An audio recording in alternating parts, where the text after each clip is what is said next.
I did not expect that he'd wake up one night and become a crown prince. The Dullahan magic stone in front of him glowed with power. As he moved toward it, its force surged, making Silva and Olivia worry for his life. Nonetheless, he continued and held the stone in his hands, attempting to rid it of the dangers hiding within.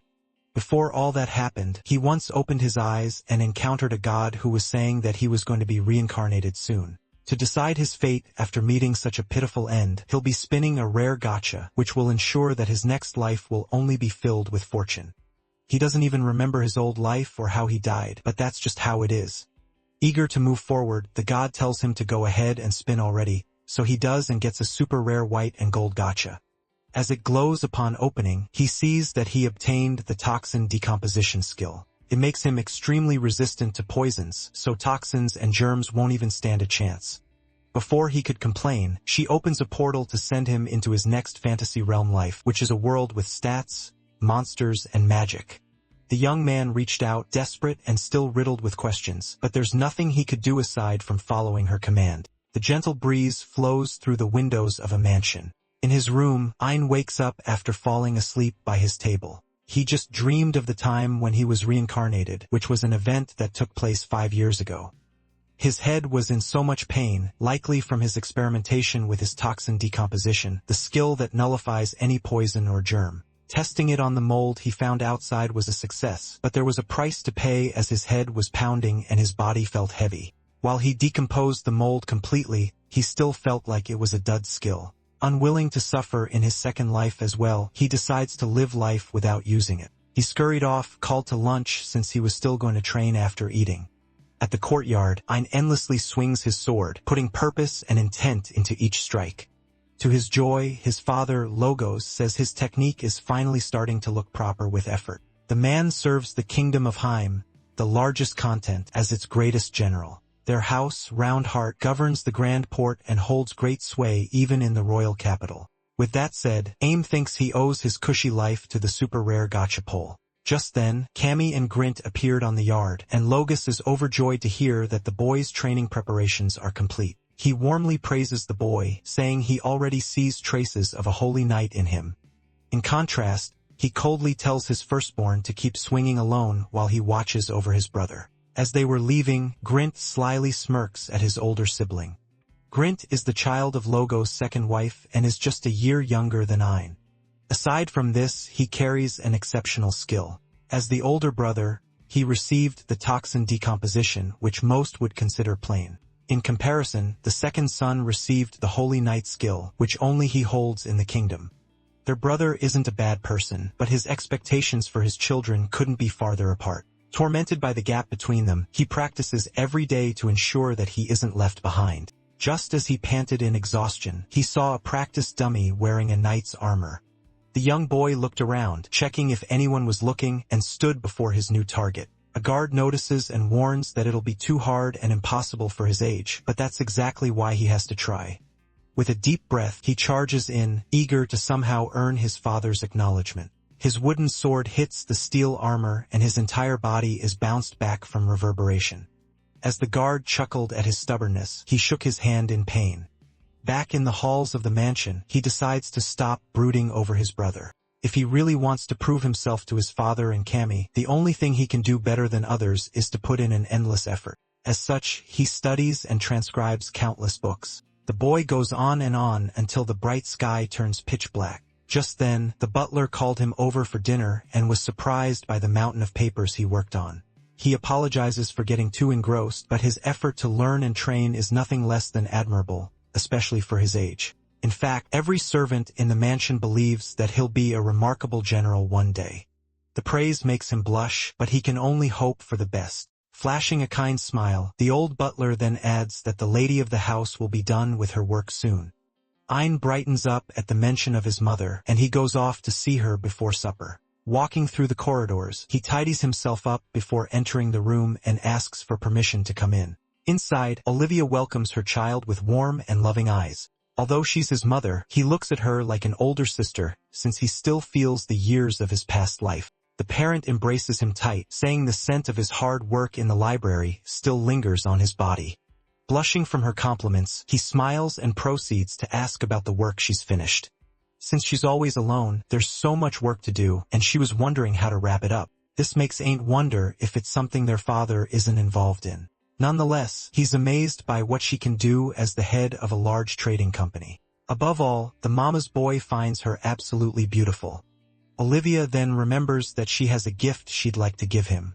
Something he's been waiting for has just arrived. He already has an idea of what it is and is handed a status card showing his list of stats and skills. Ain's face sparkles with happiness as he thanks his mother, but notices that his stat values feel a bit low.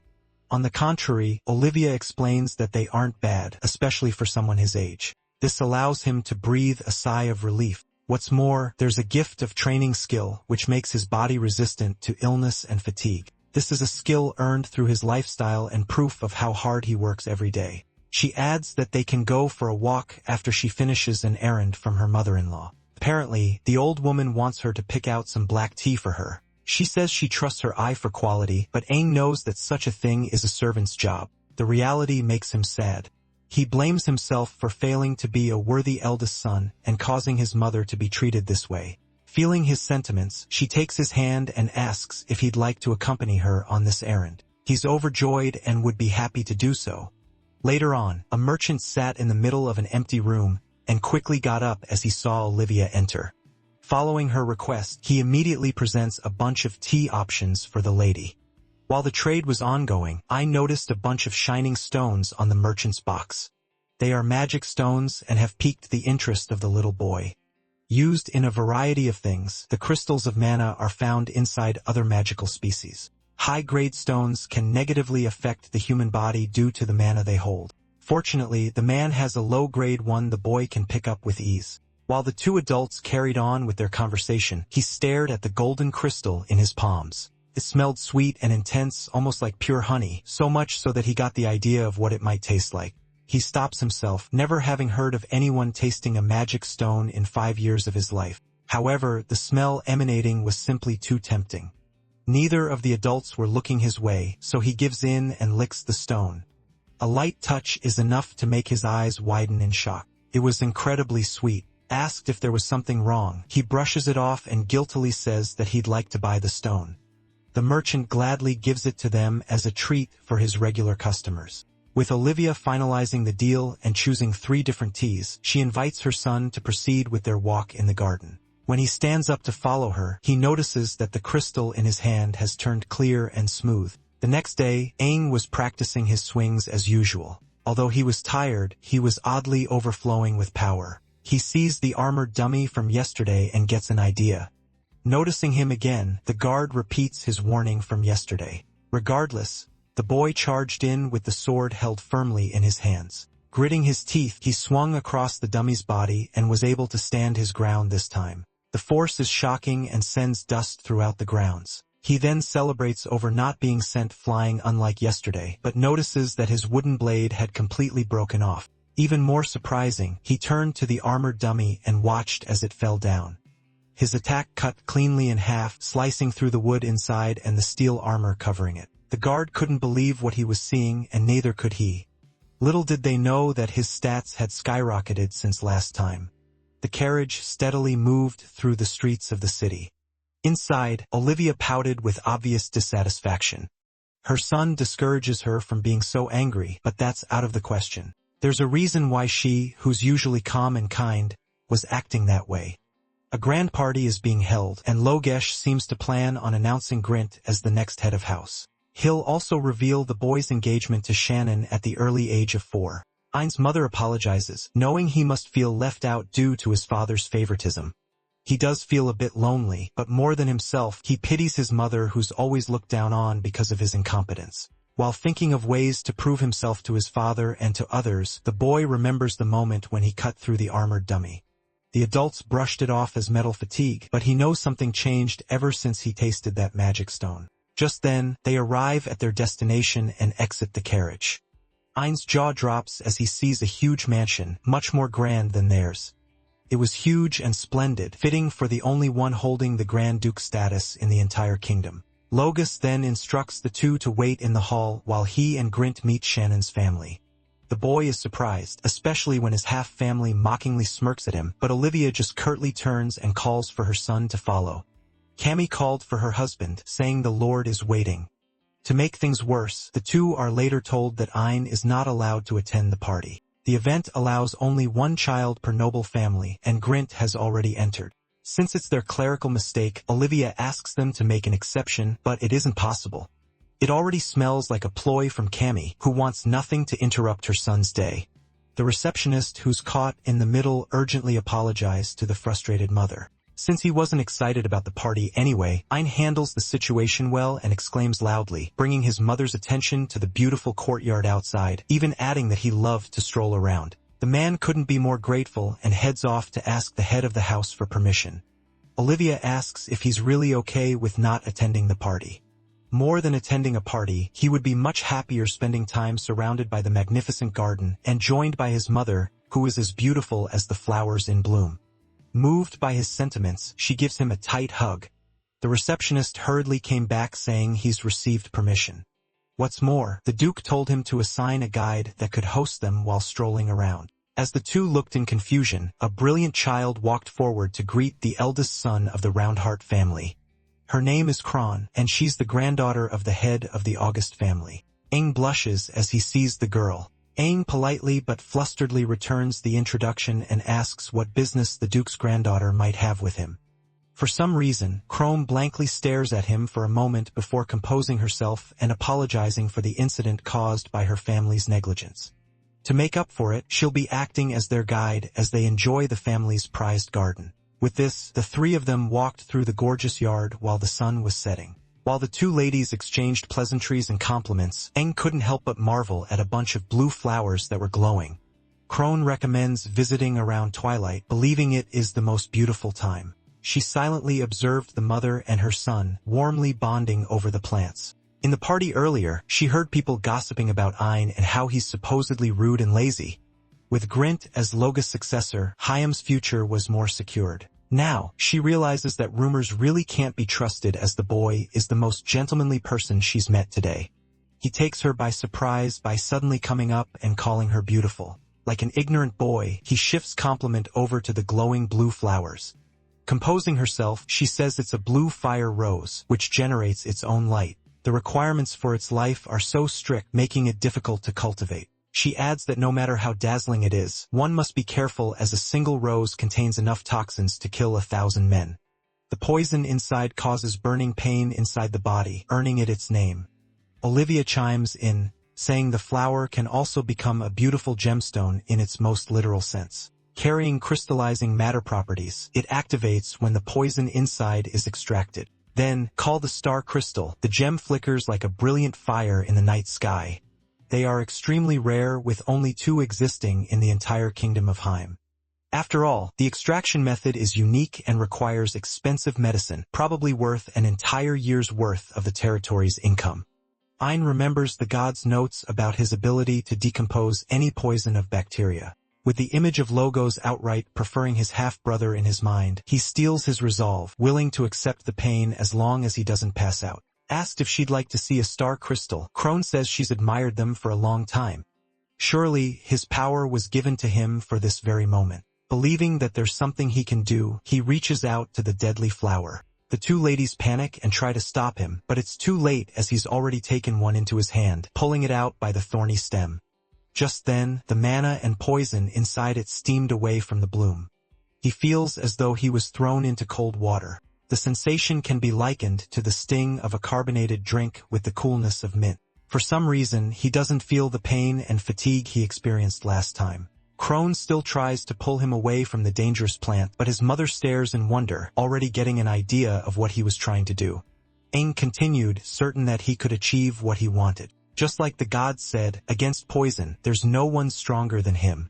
The flower in Ain's hands lit up, and the ladies had to cover their eyes from the blinding flash of light. As it subsided, they're shocked to see that the fire flower had completely crystallized into a beautiful star gem. Kron was in disbelief, seeing the boy hold the invaluable items so casually. Apologizing for the surprise, he kneels down and explains that it's part of his skill, albeit one that she's never even heard of. He says he's brought what she's been wanting for so long and brings the crystal to her, asking if she'd accept it. Olivia stood there, eyes and mouth wide open while her son waited for a reply. Nothing came for a while, and he wondered if it was too cheesy of a gesture for someone he just met. Hoping she isn't laughing at him, he slowly opens his eyes and sees the girl, beet red, heart thumping, and shocked by what he was doing. Still cautious, she asks if he was really giving her the precious crystal. With a bright smile, he says he'd actually be troubled if she doesn't accept. Calming her beating heart, she reaches out to take the gem. Shining more brilliantly under the moonlight, she accepts his offer with a smile. Delighted, he then asks for permission to take another for his mother this time. He does the same to Olivia and presents something priceless without a second thought. Later, returning to the main hall, Crone says her goodbyes as she has to greet the others as the host. Ein formally expresses his gratitude for what she did, but she suddenly scolds him for using formal speech and warns him against doing so again. Chuckling, he addresses her casually, and the two young children share a warm moment. Finally parting, the two are left to wait for the rest of their house members, but Logus does not appear even when everyone has already left the event. Olivia approaches a maid and asks if anyone has seen her husband. To their surprise, they're told that the general had a banquet to host and left the venue early, without even saying a word to his family. The act was so cold that they can't shrug it off this time around. Despite his mature mind, Ein frowns with sadness, wondering if his father considers him that worthless. Gasping as it's the first time Olivia has heard him speak so honestly, she makes up her mind. Coming close to her son, she asks if the boy likes his father. Although grateful, he ended up disliking him, unable to forgive the way he treats his mother. She quietly accepts his sentiments and suddenly smiles brightly, commending him for the answer. As his parent, she can't bear to see him suffer anymore either, so she grabs his hand and pulls him over to follow. Now, they'll be going to a place more beautiful than anywhere else, which is their true homeland. It's the first time Ein has heard of a true homeland. Confirming what she just said, Olivia takes the engagement ring on her finger and suddenly dissolves into the air with her touch. The boy is baffled by her actions and asks what she's doing, but is told that they don't need it anymore. Now, she pulls her hair back to reveal a golden earring, which shines as he calls for the carriage that will bring her home. Without explaining anymore, she invites her son to head back to the port town soon. Their ride back to the mansion is fast, even somehow making it back before midnight. To the boys' confusion, they don't stop and the carriage just keeps going. Still not explaining, Olivia just smiles and says they're going a bit farther. He can't really do anything but accept, and soon after, he looks out the window oddly hearing a lot of noise late in the middle of town. People outside were frantic and crying out for the knight's order. Aang quickly joins their panic as he sees an enormous warship moving into the kingdom's port. While he grew pale with worry, Olivia calmly got off the carriage and called for him to follow. Seeing the renowned and respected noble, the people asked what was happening. Stairs dropped to the platform and countless soldiers started descending, marching out towards the crowd without a word. The townspeople panicked again and ran, fearing for their lives. Seeing them all stop in front of Olivia, Ein unhesitatingly puts himself between them and his mother until she assures him that everything is okay. Just then, the soldiers parted, allowing for a lone captain to tell the brave boy to be at ease. With beautiful blonde hair and shining armor, she crouches down, introducing herself as Tina and saying it's an honor to meet him. He's surprised that she isn't an enemy and can't help but acknowledge her stunning features. As it's been a while, she shares that she rushed to the port as soon as she received Olivia's call. After all, the warship itself is named the Princess Olivia. The name hangs in the air for a moment. Stunned, Ein asks what exactly that's supposed to mean, but his mother says that she'll just explain things on the way. Together, the two board the ship. Meanwhile, in the Grand Duke's manor, Duke Graf is informed about the composed demeanor shown by the young boy earlier. Crone vouches for the remarkable character of the Roundheart family's eldest son. What's more, he even offered her the precious star crystal. He ponders over it for a while. Given how they sent the second son instead of Ein, he worries about them breaking their pact. With his granddaughter's confusion, he starts to speak of something that must remain between them. Assured that she understands, he talks about a continent across the sea, for days away from Roundheart Port, Eshtal. It's a single and unified nation carrying culture, technology, and military might. Heim could never match. Wondering what this has to do with the current situation, Crone is told that Olivia isn't a random daughter of a Birdland merchant. The current king of Ashtal is King Silva, and standing beside him is his daughter, the second princess of the nation, Olivia. In other words, Ain's mother is nothing less than royalty. While sailing through the seas, Olivia apologizes to her son for keeping it secret. He asks why someone like her is staying in the house of Roundheart, and she's about to answer when Tina shakes her head to stop her. The mother clings to Ain and whines about the scary look, which the guard claims is necessary. Since it's true, Olivia promises to just explain things when the time is right. He smiles as it's the first time he's ever seen her so laid back and relaxed. Knowing how hard she always tried in Hayam, he prefers this side of her. Moving on, they talk about the star crystal, which the boy personally gave to his mother. It's no wonder she treasures it so deeply. After all, giving one to another person is considered a marriage proposal. The boy is stunned by the information. Sweating bullets, he turns from the knight to his mother, who knowingly smiles at him. Remembering how Crone accepted the crystal, he screams in absolute disbelief. He didn't realize what his actions meant, but considering who he did it to, he doesn't think it's too bad. Not minding him for now, Tina says they'll likely arrive at the capital before noon. They'll be riding a water train, which they say is powered by water heated with magic stones. Making the connection, he casually guesses that it must generate steam to move and goes on about how huge the gap between Eshtal and Heim is. Meanwhile, the two ladies were gleaming at his unexpected words. As they fawn over how knowledgeable he is, he reasons that he just read something in a book, realizing that he almost revealed his identity by talking about his past life. As it'll still take a while before they reach the capital, the guard advises them to rest for now. With this, the mother and son spend delightful and calm days, with Ain even getting a new set of clothes for the kingdom. Soon enough, they reach the water train that leaves the young boy in awe. Aside from the technology surrounding them, various species filled the buildings, all mingling like it's the most natural thing in the world. His eyes gleamed at the sight, and it's been that way ever since they arrived at the kingdom. Eshtal's a multi-ethnic nation, so elves, beast folk, and many others live together in one place. For some reason, Tina had a tired look on her face. She opened the door, sharing that they had finally arrived. It was incredible, and the entire area was filled with towering and magnificent sights he had never seen before. Right by the gate, the vice-captain of the royal guards saluted and announced their entry. As the gates opened, Ain was amazed by her charisma, but Olivia quietly reveals that she's actually a klutz.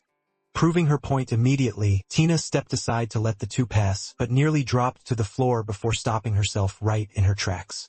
The mother and son share an understanding chuckle. While walking through the castle halls, the princess asks if her father was informed about the situation.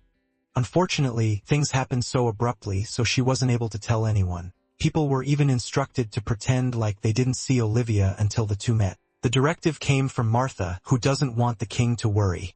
As someone who's been with the princess since she was young, Aim will meet her soon. He forms the image of an old and charismatic woman in his mind, but his thoughts are cut short as they arrive at the council chamber where the king is. It'd be rude to barge in while he's in a meeting, but the daughter doesn't care and boldly bursts into the room anyway. She announces her arrival to a room full of important people. Her father saw her and immediately stood up in surprise. Aang couldn't help but stop breathing, intimidated by the sheer aura of Eshtal's king. As a true superpower, the king's mere presence is capable of freezing the room's atmosphere. While Aang gulped down in intimidation, King Silva demanded to know what his married daughter was doing at home. He then turned his attention to the boy, questioning who he was. He shakes and his voice is caught in his throat from the nerves. Fortunately, his mother's gentle touch and smile helps him regain his composure. Calming down, he greets His Majesty, introducing himself as a former member of the Roundheart family. Finally realizing who he is, Silva approached the polite child and crouched down to meet his eyes, introducing himself as the king and his grandfather. His gaze was surprisingly warm. Just then, another man stepped forward, saying they'd been eager to meet him. Kneeling as well, Lloyd, the Grand Marshal of the nation, pledges his life to Eshtal. The boy shakes the burly man's hand, placing himself in his care. Silva then notes how Aang called himself a former member of Roundheart. Laughing deeply, he says they must surely be joking. However, Olivia brightly states that she dissolved her marriage and won't be returning. The room is still with her words. Feeling like it's a nightmare, the king asks the marshal to punch his face, but it won't change reality, so he just demands an explanation from his daughter. Her only reason is that neither she nor her son could ever find happiness there. Stunned by her revelation, the head of the nation postpones their meeting and tells everyone to keep what they heard a secret. Tina is then ordered to bring Warren, and Katie as Olivia will be explaining everything before the court. Some time passes and the princess story is told. Veins of anger appeared on Silva's head, and his fury seeped into the very air of the room. He tells Lloyd to prepare, and the equally enraged Marshal vows to swiftly avenge his liege. Fortunately, Olivia wants to drop the matter and reminds them of the non-aggression pact. Katie, the first princess, chimes in, saying it's still too much to disinherit anyone over their innate skill. Ayn stared at her, unable to believe that she's a talking cat. The princess is then granted permission to tell her son everything since the pact is already broken. For a better view, Warren, the Prime Minister of Eshtal, volunteers to explain Olivia's marriage was done to secure sea crystals, a precious resource possessed by Haim. These are crystallized remains of sea monsters, mainly used in the kingdom's magitech devices. The boy has seen such things in Haim where they're actually common. Unfortunately, the materials deposits near Eshtal's borders have been mined dry. As the nation's residents use magitech every day, they seek a steady supply. The princess followed her royal duty and married to secure those very crystals. The advanced nation offered protection, and the plan was to elevate Ayn into a duke once he became of age. Aside from being a fair deal, this would keep the princess and her son safe from the sea dragon threat, something that intrigues the boy.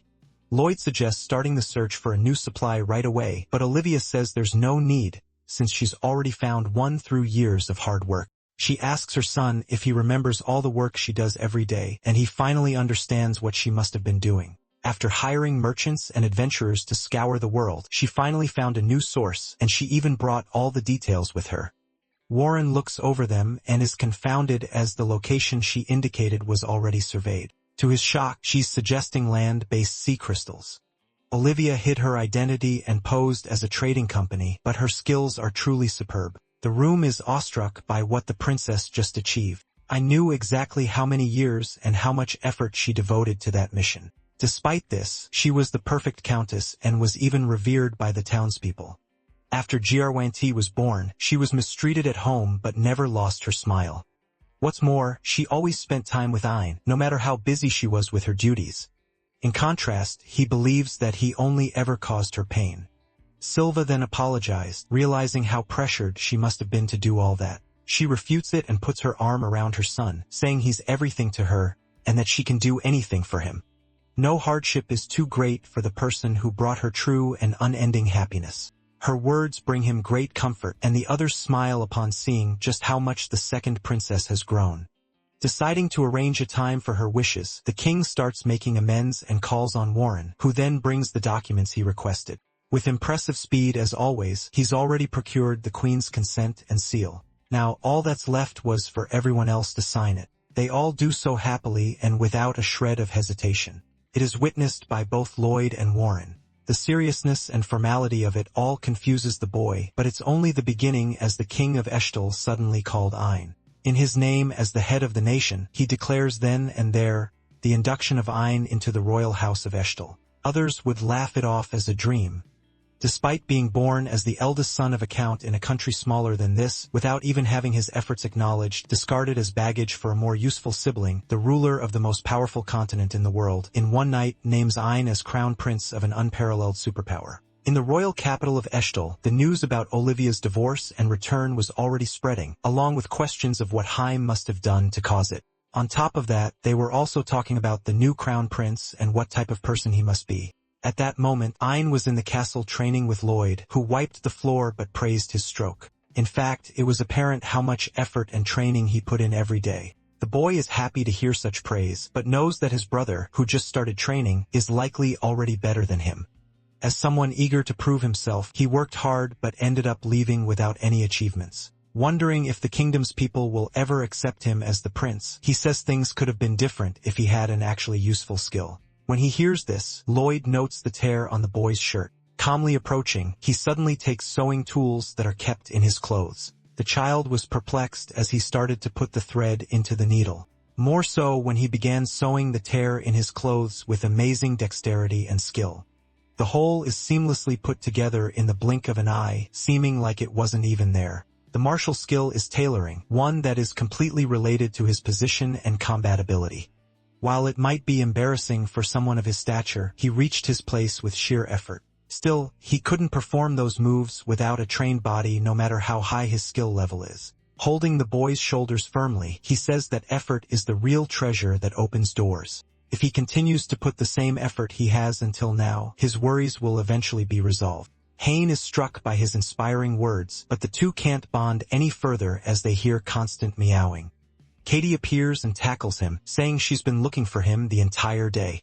Without waiting for permission, she drags him along, borrowing the boy for a bit. They arrive inside a messy room filled with books and research notes. Hayne asks why the princess had been looking for him and is told that she wants to investigate what Olivia told her about him. Just then, Tina appeared, chuckling as she noted how the two got along quite well. Fortunately, it isn't that big of a challenge to talk to a cat. The boy is told to show his status card for now. Katie is bewildered, saying his stats are way too good to justify disinheritance. His numbers are much higher than the last time he saw them, and there's even a new absorption skill listed below. This is proof that he's the son of Olivia and a racial trait of the dryad species. He blinks in confusion for a few beats and soon goes off about seemingly not knowing about his mother's lineage at all. For various generations, the Eshtal royal family has intermingled with various species, and it's essentially a gotcha game of what race is born of offspring. Back to the topic, they talk about his stats, which are growing abnormally fast even with training. Katie already has an idea of why this is happening. It's likely because he absorbed mana from a magic stone. Monsters can do this by eating the stones, which humans normally can't due to the toxins. It's just a hypothesis for now, but she thinks his decomposition skill makes it possible. Asked if he has any memory of this, he remembers how he accidentally licked a sweet magic stone while negotiating with a merchant in Hyam. That said, the stone was cheap, so how could it increase his stats by this much? It's Tina's turn to speak, and she reveals that he also absorbed the mana inside her. He urgently denies it, insisting that she doesn't even have a stone. On the contrary, elves and demi-humans like her all have them. The news surprises him since it means he has one as well. While they were riding the carriage to the capital, she noticed that she felt sluggish several times and lost the strength in her legs in random moments. The image of her nearly collapsing at the gate flashes through his mind. Ayn then worries for her life and asks what happens to the stone when its mana is absorbed. Fortunately, she won't die unless he completely drains the energy inside. It was a long explanation, but it's finally time to test things out. Katie provides a couple of boxes filled with different stones and tells him to absorb everything. The small ones are cheap, while the big ones are exponentially more valuable. He picks a small one up for now. After a while, he finishes his task and places the last crystal back into the box. The princess is flustered by how easily he did everything, and Tina notes how all the cheap stones lost their color. Now, he's asked to move on and do the same thing to the more valuable ones. Putting it up to his mouth, he wonders how they're going to taste. The two worry and rush to him as he suddenly gags and chokes. Fortunately, the boy just isn't a fan of how they taste like walnuts. When the experiment ends, Katie concludes that Aang can absorb power unconditionally or without limits. Her eyes light up as she stands to explain. Basically, his stats won't increase past a certain point no matter how much mana he absorbs. Although it feels like a hard limit, he can still be considered superhuman at this point. Another new skill appeared, likely from one of the high-grade stones he absorbed. It was odd as he felt perfectly fine and in good condition, in contrast to how he passed out the first time he used his skill on mere mold. It's the effects of his fruits of training skill which makes him more resistant to fatigue. A voice call from outside and Olivia entered the room. Olivia hugs her son tightly after missing him. Katie and Tina are both awkwardly smiling at their affection for each other. The first princess states that the results of Ayn are perfect. She feels relieved after this and brings him to meet his grandfather. After greeting them, Silva then escorts them before a grand royal gate. This is the entrance to the castle treasury. The king then places his hand on one of the gate's red orbs. It then opens and they see the nation's treasures. Confused, Aang questions why they are in such a grand place. Silva replies that Olivia wants to give him a gift. The boy is surprised to hear this since he feels it to be so random. The king's gaze then locks onto the great treasure in front of them. Tells his grandson that it is the national treasure of Eshtal and is called Dullahan's magic stone. He narrates that over 500 years ago, a demon lord appeared on their continent and wreaked havoc. And Dullahan was said to be that demon lord's right hand. A single swing of a sword could break the heavens and split the sea. Some say that Dullahan was a black knight of immense power. Hearing all of this, Ayn can't believe that they are entrusting him with such an important treasure. With a gentle smile, Olivia states that her son is deserving of a treasure that was once used by the first king who unified their land. Hayne's heart starts thumping loudly, and he feels like the story is familiar to him. Silva asks his daughter if she is sure about giving her son the national treasure. Olivia confirms this, and the king finally agrees. With this, Ayn slowly steps toward the magic stone. Silva warns his daughter not to get any closer, placing himself between her and the treasure. Since it contains great mana, it might overwhelm them. Ayn finally gets closer to the magic stone, and the toxic mana around it starts to react, much to the surprise of both the king and Olivia. Nervous, the prince gulps and slowly places his hand on the stone. Suddenly, the toxic mana surrounding the stone begins swirling around him violently. Olivia screams, afraid for the safety of her only son, while the king continues to protect her. Ayn feels a surge of overwhelming power flooding into him. The mana continues to swirl around him uncontrollably. The force almost sends the two out of the room. Silva screams that he should let go immediately if anything feels wrong. However, Ayn firmly holds the magic stone as the toxic mana rapidly floods into him. The mana glows bright and strong and then suddenly dies down. The king and Silva wait as the dust settles. The air then sizzles with incredible power. Ayn's body is overwhelming with power, and even Silva and Olivia are both in awe. Meanwhile, in Archduke August's estate, Crone is intently watching the moon being blanketed by the dark night. While touching the blue gem, she thinks of Aang and wishes to see him again someday. In her room, she gazes at her blue gem. She can't help but think about Aang's smile. She feels extremely lonely after their last conversation. Just then, someone knocks on her door. A maid then enters, asking about her progress on her assignment. She then points to the finished assignment on her table. Seeing the surprised look on the maid's face, she tells her that she managed to finish it in 2 days instead of a week. She smiles at the woman and passes a message for her father to make the next task a little harder. The maid heeds her request and quickly heads to the door to deliver the finished assignment. Alone again, Crone pushes herself to focus more so that when she meets Ayn again, she will be worthy to stand beside him. However, before exiting, the maid looks at her once again and tells her that the Duke has some message for her. Exhausted, she flops onto the bed and states that she will add horseback riding and other lessons to her schedule. However, the Duke apparently told her that she should prepare a letter for Ayn. Hearing this, she immediately panics and asks the servant why she didn't tell her sooner. Since this is a more important matter than her lessons, she frantically searches for her pen and stationery. Overwhelmed, she stops, confused about what to write since she has never written to a man before.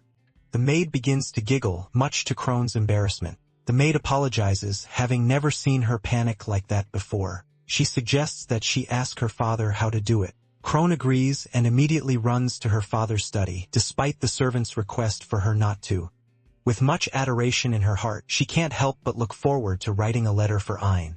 She even wonders what he is doing right now. Meanwhile, back in the Eshtal Kingdom, the king and the princess are all impressed by Ayn's feat. He just absorbed the national treasure so easily and brilliantly. Silva reminds him that no matter how great his power is, it will all be meaningless if he doesn't know how to wield it. He then looks at his daughter and comments that everything happened according to her plans. She knows that her son has the ability to absorb power from magic stones and yet kept it a secret. With a somber look on her face, Olivia admits that she really meant to fulfill her duty as a royal with the late head of the House of Roundheart, whom she trusted the most. She had her doubts about whether she could take root with Logos, and so, Ayn was born as a dryad. The king is so shocked hearing this, as she continues to admit that she felt a long time ago that her marriage with Logos would end. Ayn is left confused and doesn't understand anything that was revealed to him. The king apologizes and tells him to return to his room first since he will discuss something with his mother. Although still full of questions, he follows the king's request and leaves them together to talk. Later, he is having afternoon tea with Warren and Katie. The first princess sighs and states their failure to protect the second princess and letting her marry into the Roundheart house. But because of this, Adriad was born again in the royal line of mixed blood. Curious, Ein asks what take root means. Being blunt as ever, Katie explains that it simply means baby making, which utterly shocks Warren. The old man scolds the princess, saying that she must observe finesse. She dismisses him and continues to explain that the act carries a much deeper significance. Dryads only mate once in their lifetime with their soul partner, with whom they share their life force. Incredulous, he whips his head toward Warren, who confirms that the words of the princess are true. Aang contemplates the situation and realizes something. Katie can read his mind and adds that Dryads can create their offspring without mating at all. With this, she confirms that he is Olivia's offspring alone and an almost duplicate copy of her. Warren sighs after the realization. Olivia couldn't be together with her husband, and yet as royalty, she had to bear an heir. This must not have been an easy decision for Olivia. She must have used her hypnosis and managed to make her husband believe that Ein was their offspring together. She looks at Ein and tells him to forgive his mother for lying to him. The boy smiles, admitting that he's glad that his mother has nothing to do with Logus, although they won't be able to control what others might say about her. Warren points out that Olivia still fulfilled her duty by giving birth to Ein, and so no one would dare blame her for this. After hearing all of this, Ein feels lighter, and now he's starving. Katie comments that he is quite resilient after all that drama. She then warns him not to go to the audience chamber in his state. Confused, he asks why he needs to bring up the audience chamber. Warren replies that it houses another national treasure called the Demon King's Magic Stone. If Aang gets too hungry, he could subconsciously absorb nearby magic stones, and this would be tricky for them. He is surprised to hear this since the Demon King was the enemy the first king defeated. Katie points out that the room was the very reason Tina almost collapsed, and so he must be careful around that chamber.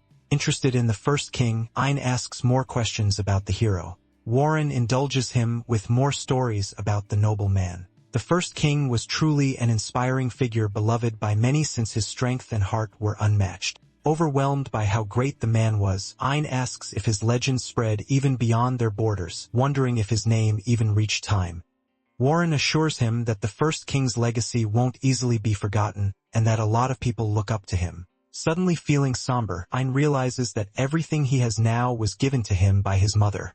He hasn't accomplished anything on his own. Even with the crown prince's title, he feels like only a burden. With this, he swears to make Haim pay for what they did to his mother and prove to the Round Hearts that they were wrong for treating them badly. It might sound brazen, but he declares that he will become like the first king.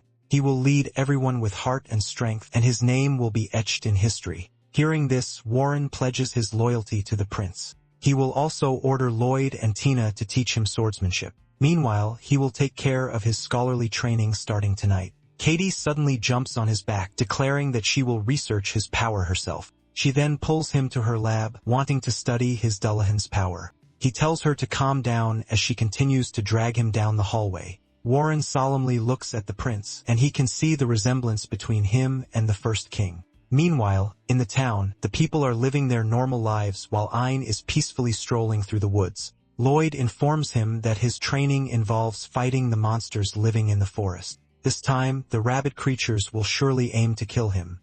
Unlike the knights he used to practice with, Aang takes his words seriously. Just then, a horrifying forest rat appears. Tina is about to teach him how to handle the monster, but the prince refuses and instead unsheathes his sword and bravely faces the beast. The two knights cheer for him while he focuses on the movements of the enemy in front of him. He eyes its fangs and claws and notes that he should be careful around those. Just then, the beast bares its fangs and lunges at him. The rat's shriek echoes in the forest. Ein manages to defeat another rat after striking it with his sword. Aside from the rat, a different monster appears and lunges in his direction. After defeating all of them, Lloyd commends him for swiftly finishing the beasts. Tina smiles proudly, saying that Ein is a very capable swordsman, so it is not surprising. Just then, a giant slime appears behind him. Tina is about to unsheath her sword. Fortunately, Ein manages to deflect the attack using the tentacles behind his back. The two knights are in awe as they witness firsthand the power of Dullahan called the Phantom Hand. It is a dark technique that he mastered during his 8 months of training. The length and strength shift depending on the magic that he pours into it. He can also use the special claws that Katie made to pierce other monsters and drain their energy while they are still alive, called the Dark Straw. Tina remarks that it is indeed another dangerous device created by the first princess. However, he realizes that the flavor is richer when he drinks it rather than absorbing it from the claws, and notes that he will mention it to Katie. The two knights comment that this sounds really promising, although they seem awkward about it. Later, they are inside the carriage bound for the castle. While looking outside, Ain notices a magic stone shop nearby. Tina comments that it is a famous shop that even supplies magic stones to the castle. Since Ain finds it fascinating, Lloyd suggests that they drop by for a while, which excites the prince. After stopping in an unassuming alleyway, Tina and Ain wear disguises to hide the prince's true identity, since he has not officially announced his royal status yet. Meanwhile, Lloyd stays behind so as not to draw further attention. They then enter the shop, and he is welcomed by a flashy-looking man. Ain is visibly shocked after the greeting. He whips his head to Tina and comments that he would love to buy magic stones and not be there for other things. Flustered, Tina points out that the owner is a bit eccentric, but that it is a legitimate magic store. She adds that the owner is actually kind, so there is nothing to worry about. Magi, the store owner, approaches after seeing them in discussion. Tina smiles awkwardly at her, and the store owner immediately recognizes her. She then eyes Ain and wonders if Tina is chaperoning him, which the knight confirms. Magi takes a drag from her pipe and asks what the boy wants to buy. Ain states that he wants to buy magic stones, which quite surprises the store owner. She remarks that she likes his taste for magic items and thinks that they will get along. She tells them they are free to look around, but they must not touch the stones on the sea crystal pedestals. It could affect their bodies and pose danger to them. With this, Ain starts to look around at different gems. Fortunately, he can now control his mana absorption power, and he can only catch a faint smell from different magic stones. Before, he could smell a strong sweet aroma from the stones that made his head spin. Out of nowhere, he smells something delicious like a steak. He follows the aroma and sees a blue orb nearby. Magi remarks that he is intuitive since the magic stone is from a white bison, a monster known for its high-quality meat. The owner asks if he is interested in it, and since he has never smelled anything like that magic stone before, he immediately buys it for 30,000 gold. A bit embarrassed, he tells Tina that his grandfather gave him pocket money, so he could buy whatever he wants. Seeing him enjoy himself, she gently reminds him that he needs to keep his real identity and his ability a secret. With this, Aang goes on a shopping spree and buys every magic stone he likes. Tina sighs, thinking about how much pocket money the king gave him. Magi then prepares the magic stones for him. Hain's mood lights up, and he can't wait to taste all of the magic stones when he gets back to the castle. He then senses something and looks behind him. There, he sees a purple gem and becomes entranced by it. Magi tells him that it is a cursed magic stone and hands him the bag of his purchases. She narrates that it appears in the dreams of its owners and keeps chanting that it wants to get out. She was not really believing those rumors since it is almost impossible, but she decided to seal its power inside the special case. Aang looks at the stone again but does not feel that it is cursed, though it seems dangerous. He wonders if Katie could find out more about it for him and decides to buy the stone along with its special case. Tina pleads with him not to buy the gem since it might pose a danger to his safety. Magi looks at him carefully and asks if he is under a spell. Aang assures her that he is sane and that it is his own choice. She discloses that the cost of the special case alone is 30,000 gold. Aang confidently pays right away despite Tina's objections. Magi reminds them to bring back the magic stone if anything goes awry. Tina tries to object again, but ultimately just sighs after realizing that she can't do anything to stop the prince. She just resorts to trusting Magi since she was the one who sealed the magic gem. With this, they decide to buy the gem. As Aang continues to look around the store, Magi sighs, commenting that the prince is a pain in the head. Tina is utterly shocked to hear this and tries to deny the truth but miserably fails. Magi comments that Tina is so obvious that she knew right away the real identity of Ain. Tina pleads with her to keep the truth between them. She assures the knight that their secret is safe with her and reminds her to be more careful next time. Teary-eyed, Tina thanks the shop owner. After buying everything he needs, Ain leaves the store fulfilled. He shifts his attention to his knight and notices that her eyes look red. Tina immediately wipes her eyes and tells him it's nothing and feels like a little itchy. The night falls and Ein flops on his bed, feeling tired. The maid, Martha, enters the room and changes his clothes. Feeling awkward, he tells the servant that he can change his own clothes. She replies that since she is Olivia's personal attendant, it's normal that she serves him too. He is about to object once again, but she just gives him a forced smile which shuts him up. She then hands him a letter, informing him that the letter came from the port of Yulo and from a noble of Heim. After what happened with Ein and Olivia, the Ishel kingdom severed ties with them. However, they still went out of their way to deliver the letter to another country. However, she is doubtful of the letter and suggests that he dispose of it immediately. He studies the letter for a while and then opens it. He is quite shocked when he reads the letter. It is from someone who narrates the day they met and how it changed something within her. She thanks him for the gift he gave her and how she continues to cherish it, keeping it with her no matter where she goes.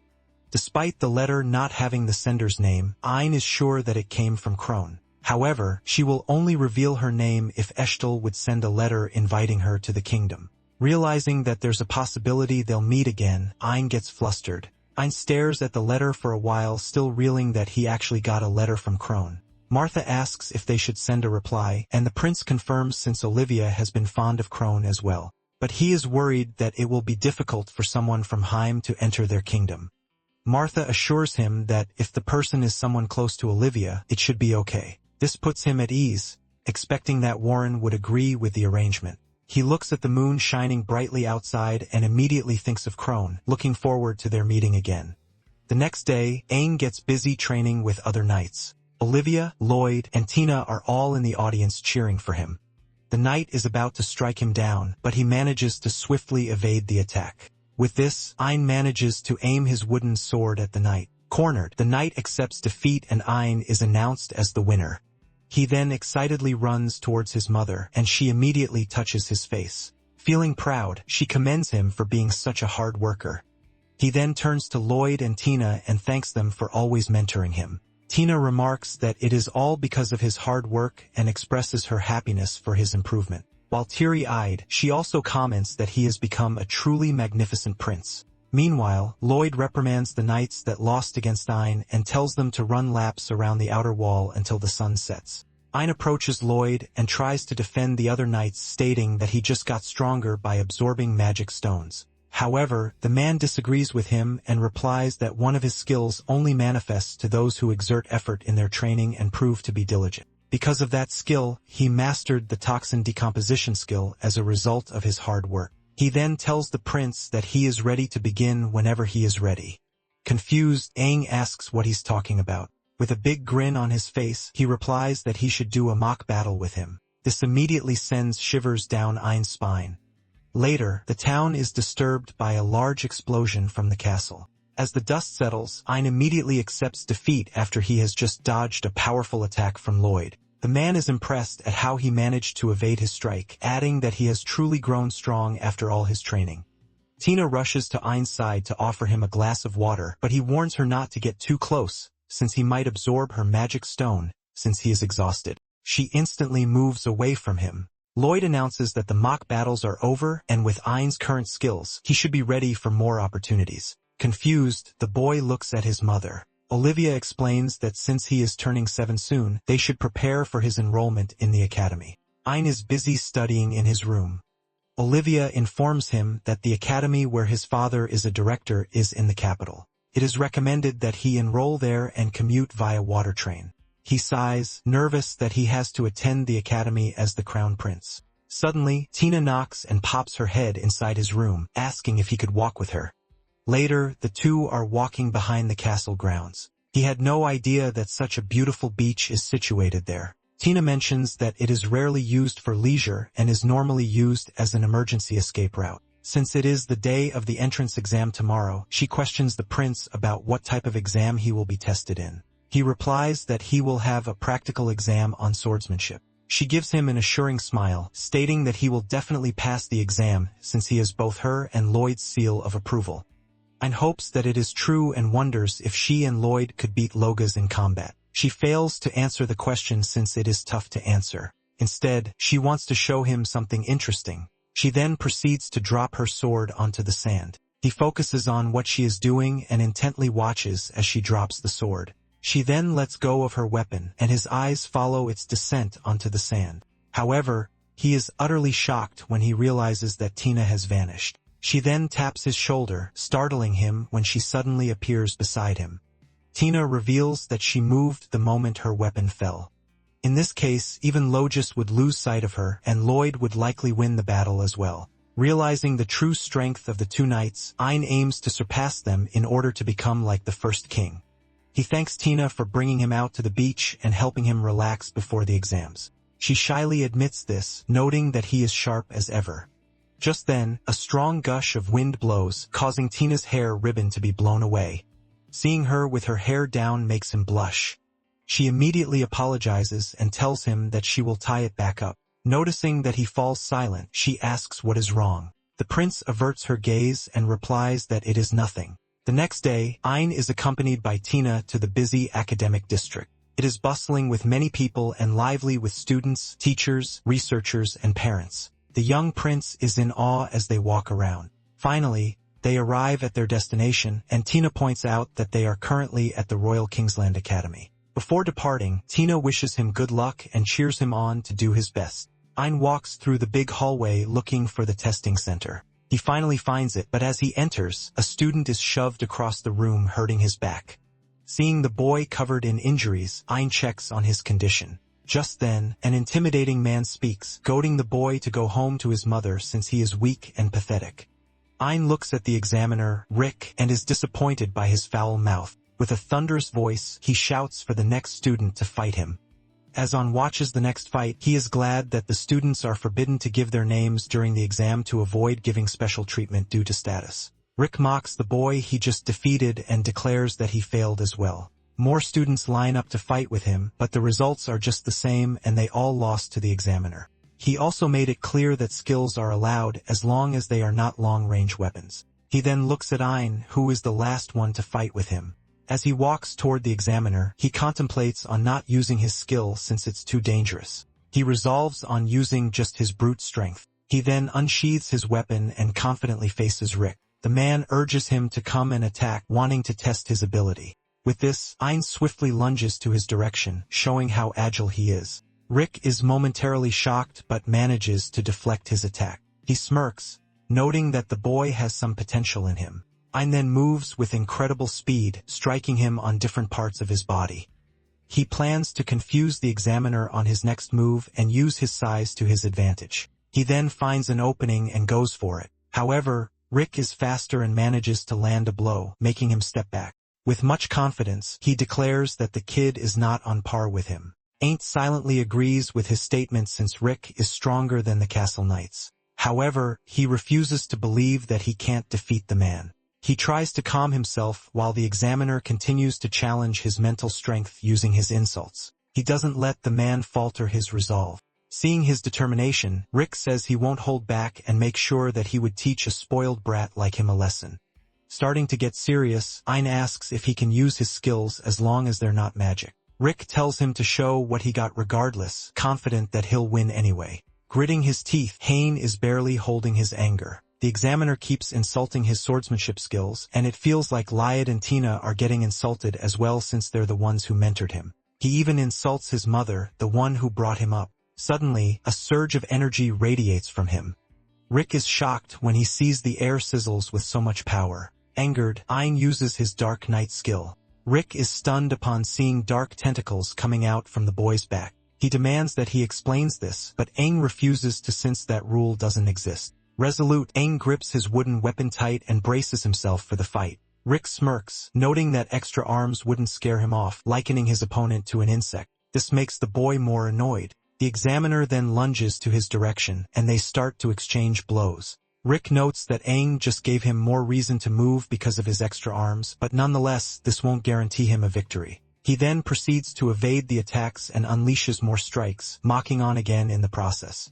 Catching his breath, On realizes that his phantom hands are not enough to defeat the examiner. He decides to power up again. Another surge of energy flows within his body, giving him an extra boost of strength. This doesn't faze Rick at all, but Ein is determined to make sure that the man will suffer for insulting his mentors. He unleashes a strike at Rick's direction and the examiner dodges just in time. He follows the man's movements and doesn't let him breathe with his quick attacks. Rick tries to retaliate, but his move isn't strong enough to stop the phantom hands. While he is preoccupied, An finds an opening and leaps to land a blow. He smirks, having predicted his enemy's next move. He manages to block his attack, but is pushed back by the impact. An notes that it's not smart to use both of his hands to block him and proceeds to use his phantom hands to overwhelm the examiner. Angered, Rick pushes him back. However, An commands another phantom hand to attack him. This finally breaks Rick's weapon. They continue to try overpowering each other, giving their all in this fight. An commands more of his phantom hands and overexerting his mana. A loud boom then follows, and the whole arena is now covered in dust. With visible injuries in his arms and other part of the body, Rick manages to stand up again. He looks intensely at An and remarks that he has never met a kid like this before. Impressed, An asks if they should continue with their fight. However, Rick replies that there is no way they could continue the duel. He points out that the arena is now completely trashed, and with the injuries he sustained, someone will surely cover the next exam on his stead. Realizing that his emotions got the best of him, An immediately apologizes. He admits that he went too far and expected that he would definitely fail for what he did. Rick looks at him with his brows raised and makes his way to the boy. Holding a rolled certificate in his hand, he lightly taps his head and comments that he can sense that he fights for others and that's a noble work. He then declares that he passed the exam and hands the boy his certificate. Surprised, Han apologizes again for acting so arrogant, but Rick replies that they both did so. It's now all settled. Han smiles and bows his head, respecting the examiner. After getting the passing mark, An is happily walking down the hall. He looks for Tina with a smile on his face, informing her that he won the fight. However, he is surprised to see her boiling in rage. She congratulates him nonetheless, but he asks why she is mad at him. She bluntly tells him that his use of the Dark Knight was dangerous and reminds him of his promise to never show it to anyone ever again. Yet, he even used it out in the open for everyone to see. He tightens his grip and apologizes after causing trouble again. He just got carried away after hearing those insults about them. Flustered, Tina pauses for a while, but manages to regain her composure and reminds him once again that using his power publicly will put him in danger. Worried, he asks about the examiner's condition. Tina assures him that the academy has enough healers and the examiners are trained enough. She also mentions that Rick was once a famous adventurer and he has just defeated the man, so he should be really honored. This fact doesn't surprise the boy at all since his opponent was really strong. As they go back, Tina warns him that the king will hear about the duel, so he better brace himself. A few days later, Han really gets a scolding from Silva for using his power. He apologizes to his grandfather while Olivia is trying to mediate between them. The king sighs and reminds him that he will be turning 7 soon. This means that he must begin the duties and responsibilities of a royalty, especially since he is the crown prince. Because of this, he will be joining them on an official visit to Magnaport town. Olivia is thrilled to hear that Ein has his first official royal duty, while the prince is left speechless. Meanwhile, Crone is looking at the vast sea. Her grandfather urges her go back inside as she holds the blue gem close to her heart. Warren presents to Ein Eshtel's prized battleships that are all lined up before him. In awe, he looks at the vast sea surprised that even Magna is a naval port. Tina notes that the naval port is the backbone of their national defense. Port Magna is one of Eshtel's 3 great cities. In the morning, the market bustles with different catch from the sea. It also houses the military harbor, and they are there today to inspect the warships and facilities. They walk around the town and add in their agenda to inspect the first batch of harvested crystals from Yulo after Olivia secured the contract. Warren wants to show Em the unprocessed sea crystals and commands Tina to open the crate. The knight steps toward the crates and uses her sword to break the lock. The prince inspects the sea crystal and notes that it looks like a lump of salt to him. Warren agrees with his observation and laughs. The old man then informs him that it's his last official duty of the day. Aang thanks him and comments that he enjoyed doing his royal duties. Since he's done for the day, he asks permission to buy a gift for his mother, since it saddens her that she wasn't able to join him. Meanwhile, his grandfather, the king, is thrilled for him to get new experiences. Warren requests that he wait before heading into town while Tina checks some documents aboard. Ein agrees, but declines Warren's offer that he stays in a room. Since they are in a port, he prefers to wait on the pier and watch the ocean. However, Tina immediately disagrees since it's dangerous to be in that area and accidents may happen. Warren calms her down and offers Ein the crimson gem of the earth. The gem was forced from a dragon's core and it will protect him from danger. Despite this, Tina reminds him not to wander far from the pier. Ein swears to abide her words and wait for her to finish her work. Ein is looking at the open sea. It is the most relaxing sight he has seen in the long. Since it is already autumn, the air is chilly yet feels warm and soothing as well. He suddenly craves for a nap but worries that someone could see him. He looks around and observes if there are people nearby. He then eyes the stack of wooden boxes near him and decides to use them to take a nap. He situates himself in the middle of the boxes. As he gets comfortable, he realizes that the public hasn't seen his face as the crown prince yet, and this might be his last chance to relax. He smiles as he lays down, lulled to sleep by the shady spot of the crates. As he looks up on the blue sky above him, he can't help but feel amazed by the calming sound of the sea. He slowly closes his eyes, remembering that Roundheart was a port town too, so it's kind of nostalgic for him. With this thought, he finally falls asleep. Just then, a presence arrives. Ein is dreaming of spending time with his mother on a garden full of flowers. In his dream, he sniffs the exquisite flowers, commenting that they smell so nice. Olivia agrees, saying that they indeed have lovely scent. Suddenly, he sneezes. At present, Aang gets accidentally tickled by a girl's hair.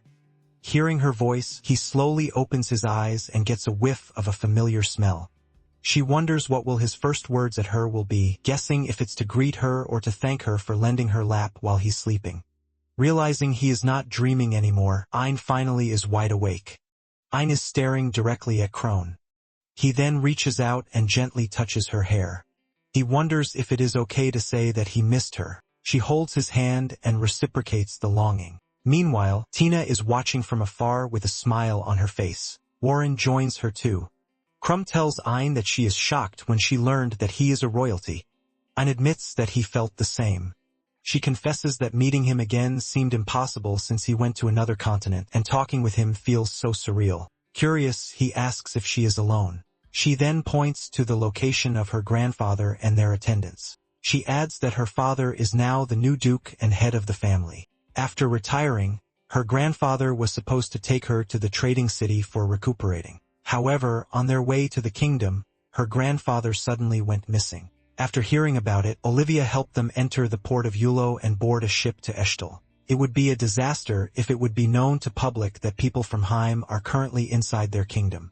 Having apologized too, Crone tells Ein that he doesn't have to feel guilty about it and thanks him for waiting. Tina finally arrives and he asks if her work is finished. She confirms this, having left the rest to Warren so she can focus on him. Ein is about to introduce Crone, but Tina saves him from doing so since she has met the girl earlier while he is taking a nap. She reprimands him yet again for putting himself in danger. She then shifts her attention to Crone, asking if she wants to join them in walking around the town.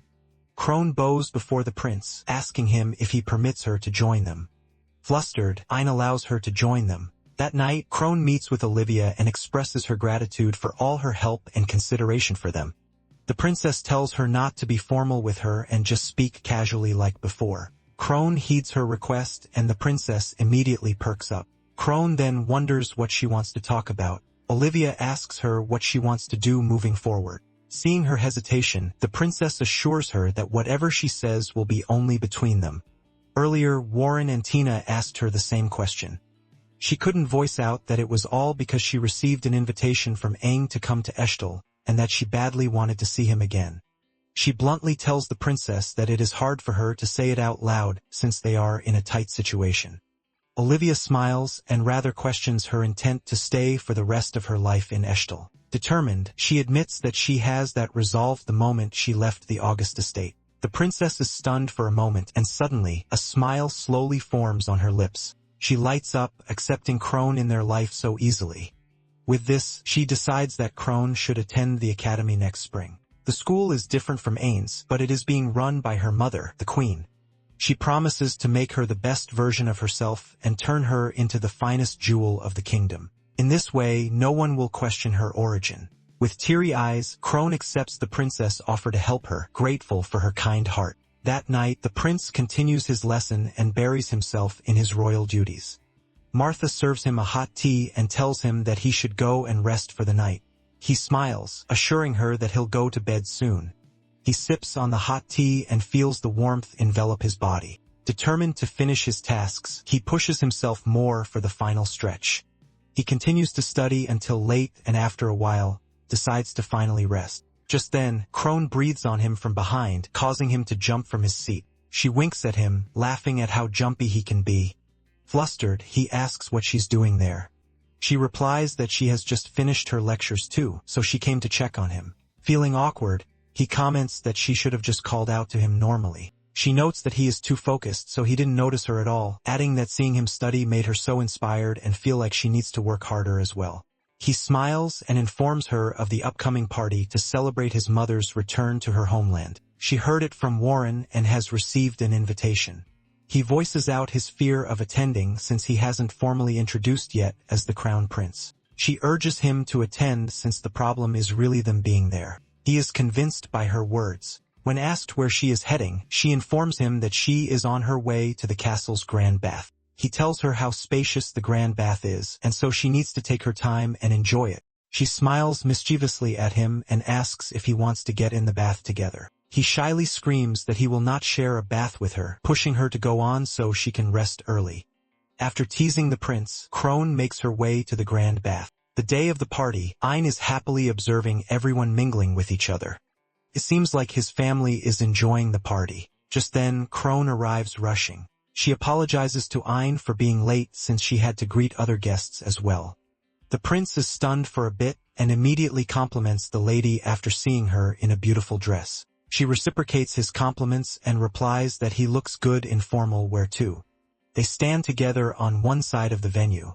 Crone expresses how Eshtel never failed to surprise her. She recalls the time she rode the water train and how amazed she is with the advanced technology and transportation. Even more, it is available to the civilians. And as she looks at the cityscape, it was so dazzling and as beautiful as an overturned jewelry box. Aside from this, she also observes that the magic stones are widely used in the kingdom. Ein agrees and notes that he was surprised too how the magic stones are widely accepted and used in Eshtel than in Heim. They continue to observe the crowd, when Ein admits that it's his first time in a grand party, since he hasn't turned 7 yet. When asked about his debut, he replies that he will celebrate it in the upcoming spring. Crone promises to make a speech for him and advises that he make one too and use someone he admires as a reference. He tells her how he admires the first king and wanted to make him as his hero. The problem right now is whether he can speak like his grandfather. Crone agrees with this since he speaks so gentle like his mother. Suddenly, they hear 2 men talking about Crone and throw a disgusted look at their direction. The men think she would defile the castle since they came from Heim. Crone assures him that she is fine and encourages him to just enjoy the party and don't let this ruin their mood. Trying to distract him, she offers to get him some food and leave him alone for a while. He watches her blend into the crowd when Warren appears behind him. He notices that he is alone and asks about Crone. He replies that she went to get them some food. Warren smiles at him and states that he must enjoy the party since it's for him too.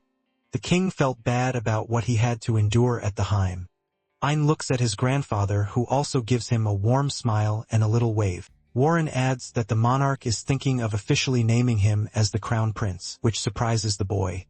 Meanwhile, while she's getting food, a man stands in Crone's way mocking her origin and driving her away from the party. Warren assures Ein that he will deal with the situation but is shocked when the boy is immediately at Crone's side. Annoyed, he calls the man rude for treating his guest badly. The man questions his authority in interrupting, not knowing who he truly is. He calls Ein insolent for stepping in, stating that the nobles of Eshtel have overwhelming hate for Heim.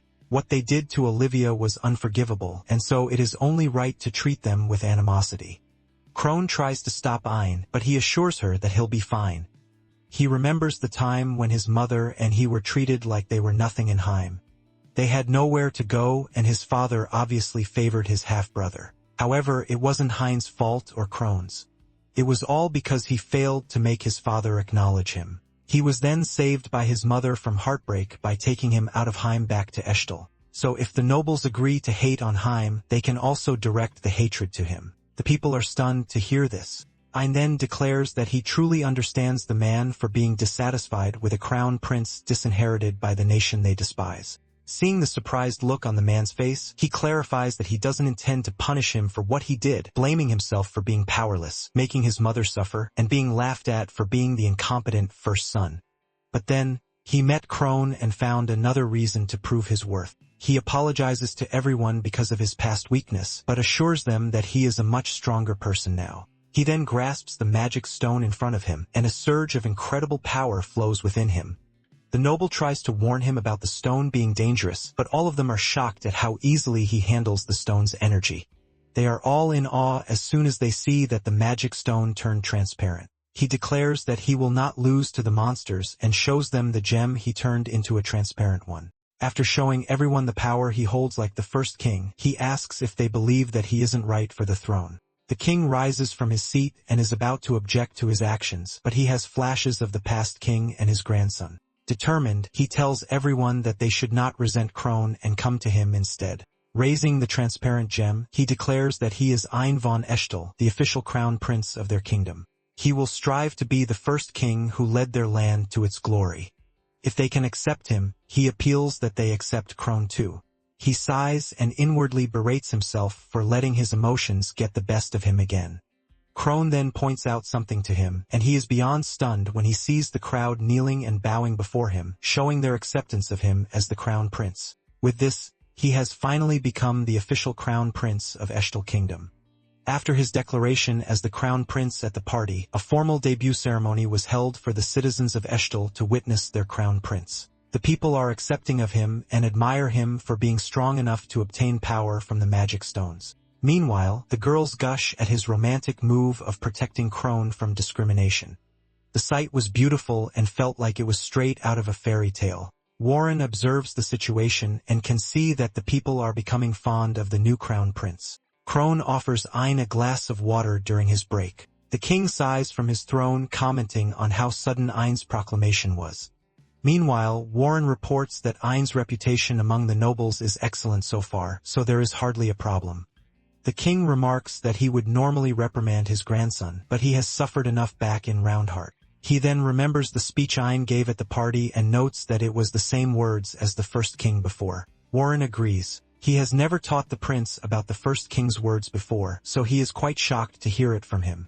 He wonders if he read it from the history books since the young prince really looks up to the first king. He then reports about Crone's progress in her studies and notes that she has been studying hard every day to transfer to Levy Girls Academy.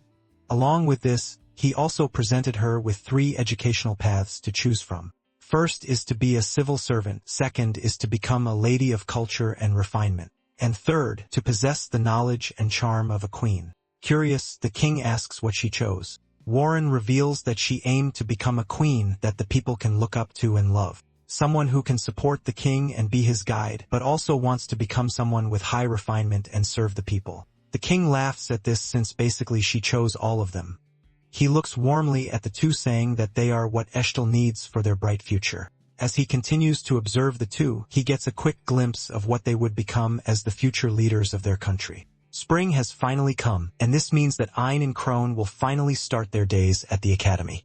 While sending them off, Olivia wants to make sure that they have everything they need. Ein enthusiastically confirms this. Since they will be in separate schools, she wishes him well and promises to do her best as well. Olivia hugs her son, not wanting to be apart from him for long. She contemplates on dropping him off directly at the academy, but Tina disagrees. She tells Olivia that her presence alone would cause an uproar at the academy, so she should refrain from doing so. She assures the princess that she will be with the prince all the time, so she can rest easy. Olivia smiles at Tina, but remarks that she can be clumsy and an airhead at times, so Ein should still be careful. As the young prince agrees, Tina starts to sulk on the side. Ein and Crone then bid their goodbyes to her. Before they depart, Olivia reminds her son not to forget to have fun. With a big smile on his face, Ein assures her that he will.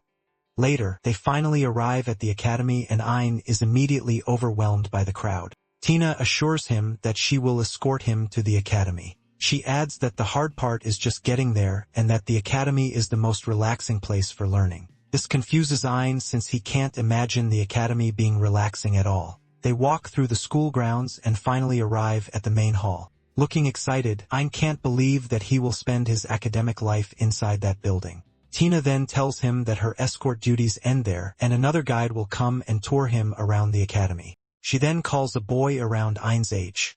The boy immediately bows before him, acknowledging him as the royal prince. Tina then introduces the boy as Dill Glacier, Lloyd's and Martha's son.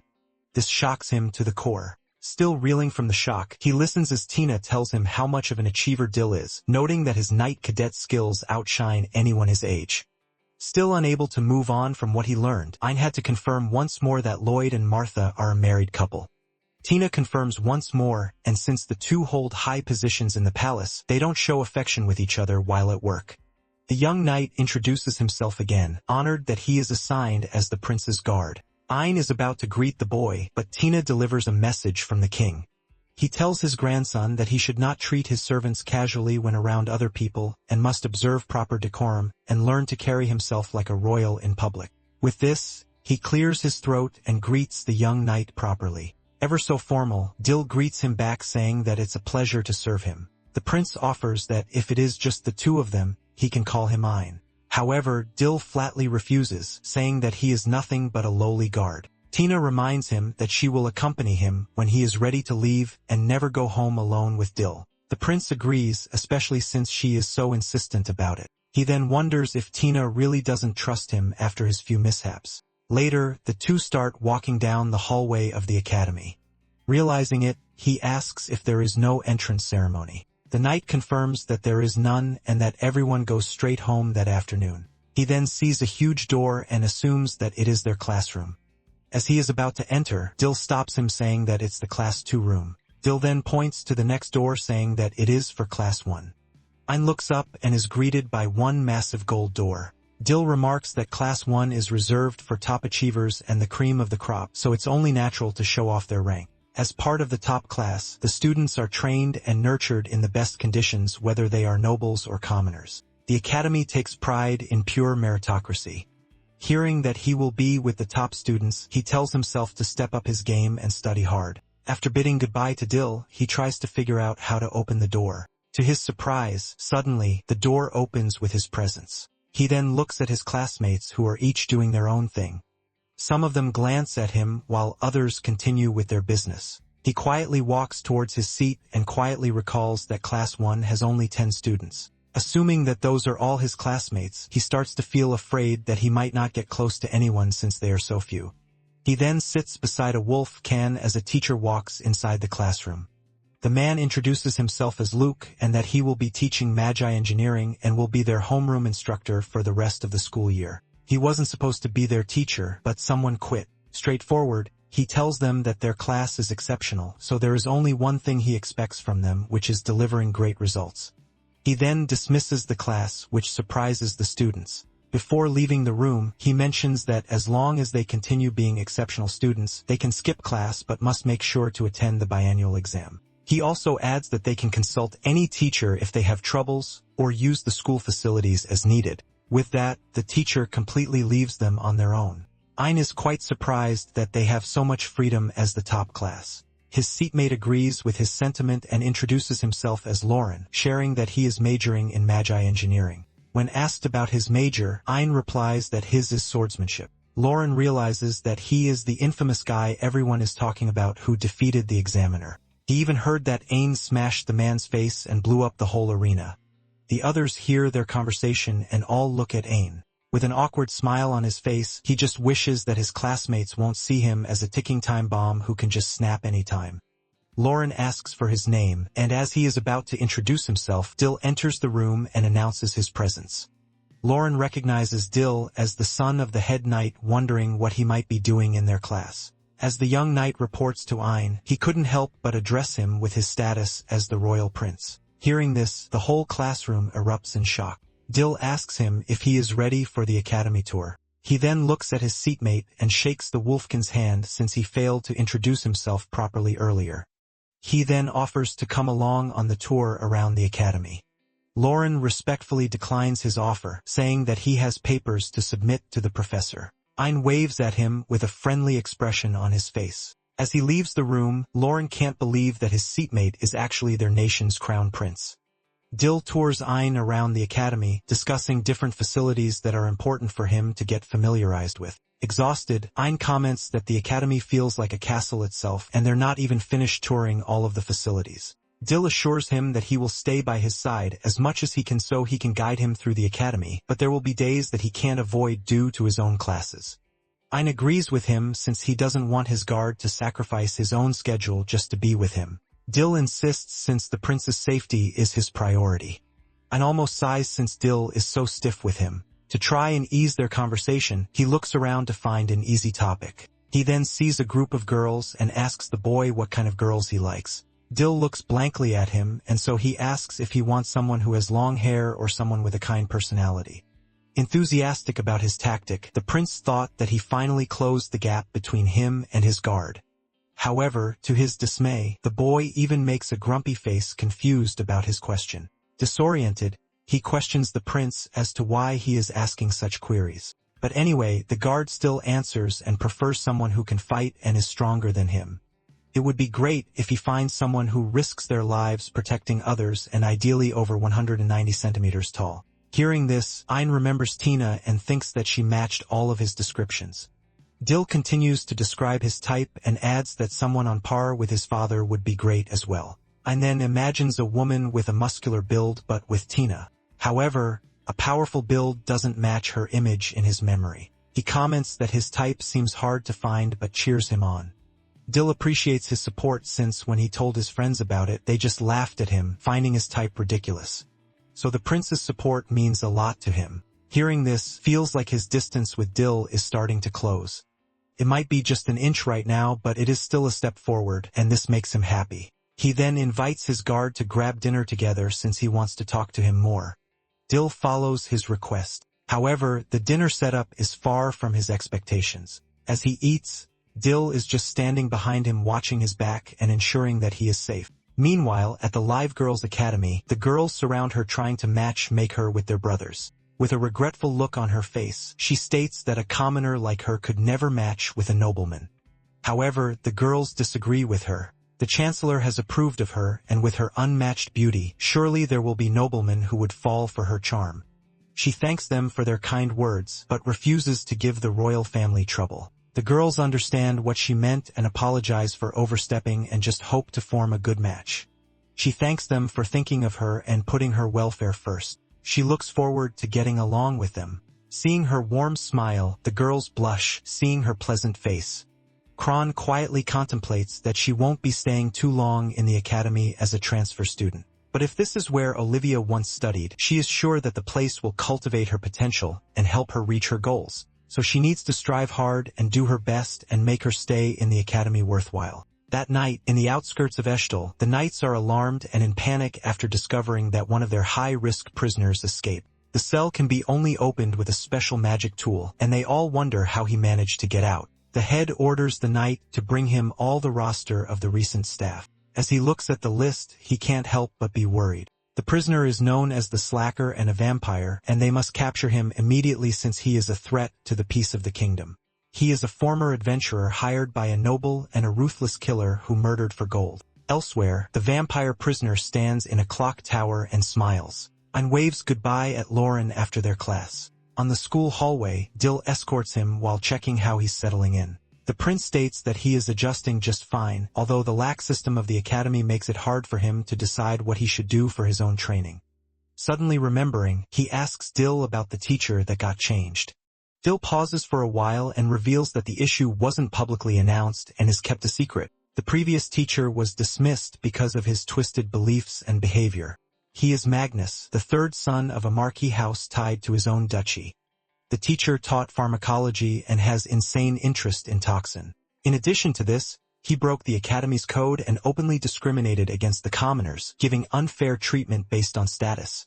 The investigation happened during Ain's enrollment, and they launched a full investigation, during which they found out about his corruption, and he subsequently was fired. Dill helped with the interrogation and found out that the teacher developed relationships with the nobles to gain more influence. When asked about Magnus' last known whereabouts, Dill reveals that he is currently reassigned to schedule management for the knights. He admits that he sought harsher punishment since he has a strong sense of justice. Ain't expresses that he can't stand people like Magnus either, since he has never flaunted his royal status nor has intentions to do so. He doesn't care if someone's noble or not. He'll give respect to those who deserve it. Dill smiles at him and states that he has a truly admirable attitude. With this, he tries to convince him to call him by his first name, but the guard flatly declines again, reminding him that he is just his protector. Later, Tina arrives and escorts Ein. On their way home, Tina spots the patrol knights and excuses herself for a while to check in with them. She promises to go back right away and requests him not to wander off alone. Ein awkwardly smiles at her and assures her that he'll behave. He stands by the post and starts getting overwhelmed by the crowd of people. Just then, he spots female students getting ganged up on by 3 sketchy-looking men. The girls are visibly stressed and scared of the men. Based on their uniform, he notices that they are students from Live Girls Academy like Crone. The men try to intimidate the girls since they have no escort. One of them tries to touch one of the girls, but Aang steps in and places himself between the men and the girls. The commotion starts to get attention from the crowd. The men tower over Aang and question his intention playing hero. They urge him to move along and go about his day. However, since one of them is already triggered, the man attacks him with his hard fist. Aang casually dodges the strike, which surprises the man. He then twists the man's arms, making him shriek in pain. The other men recognize his uniform from the Royal Academy. The 3 of them band together and are about to attack him. They all laugh upon seeing his hesitation, stating that he is now acting all meek. As they are about to attack, suddenly they are all sent to the ground with brute force. Tina slowly walks in his direction, angered by his impulsiveness yet again. She sighs and questions why he always puts himself in danger. The prince explains that he can't help himself meddling and saving the girls. The knight understands this but also reminds him that he has to prioritize his safety. Now she has to report to the king what happened. After meeting with the king, Olivia and Tina tease him for surviving yet another reprimand from the monarch. They then ask Queen Larlua of the Dark Elf race to add a few words. However, she honestly thinks that what he did was gallant and heroic, which are perfect qualities of a prince. This dismays Tina a bit, who hopes that she would impart some insightful words to the prince to prevent him from always putting himself in trouble. Instead, she brings her grandson to the treasury vault to present him a gift. To his surprise, she then offers him a dark dagger. It is a perfect gift for him after absorbing Dullahan's magic stone. He hesitates at first about possessing another magical item from the treasury, but his grandmother assures him that as the crown prince, he deserves it. Both Olivia and Larlua convince him to hold the dagger, and so he does. He grasps the weapon and is surprised by how perfectly it fits his hand. Grateful, he smiles at his grandmother and thanks her for the exceptional gift. Seeing his adorable smile, the 2 women hug him together, completely enthralled by how dashing and captivating he is, and proudly shows the dagger to Crone. Smiling warmly at him, she comments that the dagger really suits him. Just then, Katie calls them out, asking for their attention to their important topic at the moment. She sighs and reminds him about the cursed magic stone that he entrusted to her. However, she doesn't have any idea about the stone and how it turned out to be a cursed one. He suggests checking the Royal Kingsland Library, which surprisingly contains various different collections of books. Katie mentions having scoured the books before for another case, but never like this. In that sense, Ein seems to have hit a wall too. Katie casually tells him that he is a useless crown prince. Annoyed, he pulls on her ears, causing her to shriek in pain. Crone stops him from getting physical, and he apologizes, saying they have always been like that. Since she is running out of ideas, she tells him to absorb a little bit of the magic stone. He accuses her of planning this from the start, and she eventually admits to this. She assures him that she'll undo the spell, and if anything happens, she'll destroy the container. Hearing this, Crone seems skeptical about the method's safety, but Ein assures her it's not his first time doing this. Besides, this is the only option they've got right now. With this, Katie undoes Maji's seal. Nothing happens as she does, and so she urges him to hold the magic stone at once. He then slowly grabs the stone, and suddenly, they hear an unfamiliar voice echoing in the heavy air. Katie tells him to put the stone back in the seal, but he is having a hard time doing so. His phantom hands then start to get out of control, much to his shock. Clueless of his dilemma, Katie screams that he put the stone inside instead of activating his phantom hands. Struggling, Ein tries to explain that his body is moving on its own, and none of this is his doing anymore. He tries so hard to stop himself, and Katie does her best to put the stone back in the seal. Finally, they manage to put the stone back inside the seal. The scuffle causes the books to fall over them. As the dust settles, Ein mentions that his body feels incredibly heavy.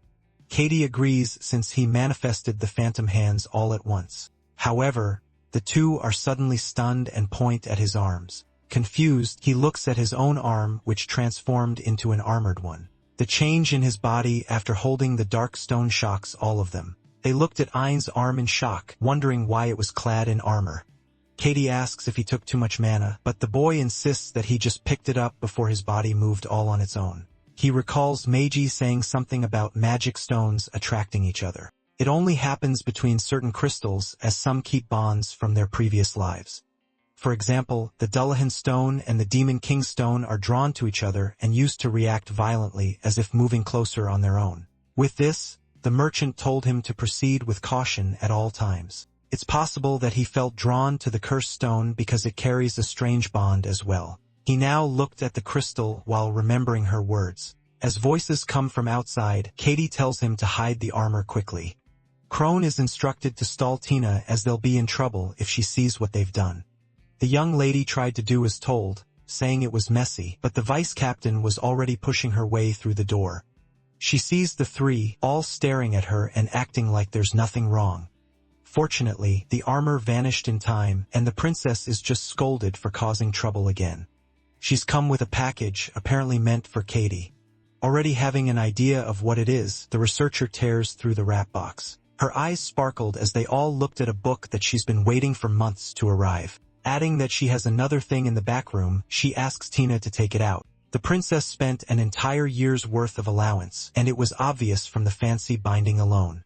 Met with their interest, she smiles and explains that it's a book about the Demon King, written as the greatest work of a famous author.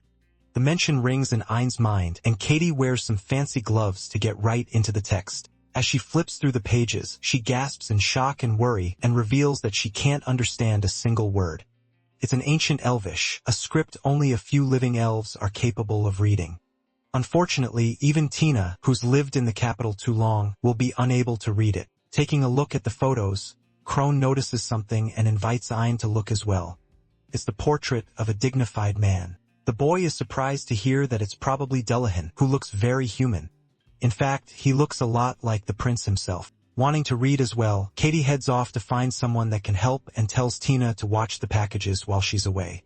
Left alone, the knight walked around to keep things in order, then noticed the expensive book that was left out in the open. Considering the price, she wonders what it's about and takes a closer look. And contrary to Katie's words, she reads the rare script on the cover perfectly. Making sure there's no one else there, she continues and flips through the pages to see the portrait of a beautiful lady, also known as the Elder Lick. She realizes that she's overstepping and quickly heads off to deliver the packages, leaving the book there. In the academy, Lou constructs the students to refer to the handout for an event's details. Apparently, there's going to be a competition between academies in the city. It's an annual event to promote camaraderie and hosts various activities in addition to combat. While Ein is curious who from their class is attending, he's surprised to hear that no one is joining as the skill gap between first and second years is too wide. It feels rigged to him, especially with the notice coming just a week before the event. With homeroom period over, he goes off to the training grounds on his own. The inside is filled with students working on their combat skills. Hein enters, greeting the instructor and wanting to do his best again today. Rick was there, fully recovered from the injuries and prepared to welcome the boys' challenge. Instead of a duel, he'll be going against a red bison like he usually does. The adult jabs at him playfully, saying he's fighting against something a child shouldn't. Considering their first meeting, he expected things to be awkward at first, but they've become quite casual. Ein prepares the armor around his body and is ready to start. Acting like a decent teacher, Rick confirms that he's good to go one last time. As he taps a few things on the screen, the middle of the arena lights up and conjures an enormous red bison. The creature can't kill students, of course, but the impact is identical to the real thing. Since he's already taken it down before, Aang considers switching things up this time. The huge horned creature charged at him at full speed, but instead of defending or countering, he surprised Rick by letting go of his weapon and catching the bull by the horns. Bare-handed, he pushes back and stops the creature several times his mass in its tracks. Gripping tight and planting his feet into the floor, he uses his brute strength to overturn and topple the enemy to the ground. It sparked above platform and disappeared. While he pumped his fist triumphantly, Rick smacks the idiotic student hard on his head. It's punishment for trying to stop a red bison's charge head-on. Ain't argues that there might be cases like that in emergency situations, so he's told to use his head to avoid ever falling into such a circumstance. Classes end, and he later heads to a cafe to have a relaxing cup of tea with Tina. After whining about the training, he mentions not being involved in the upcoming tournament at all. He's still encouraged to come and cheer for Dill, who will be sparring with the swordsmanship champion. Just then, he notices a bunch of girls entering the cafe with Crone walking with them in the middle. Their eyes meet and, for some reason, he avoids her gaze and hides his body behind a shrub, earning an annoyed look from the girl.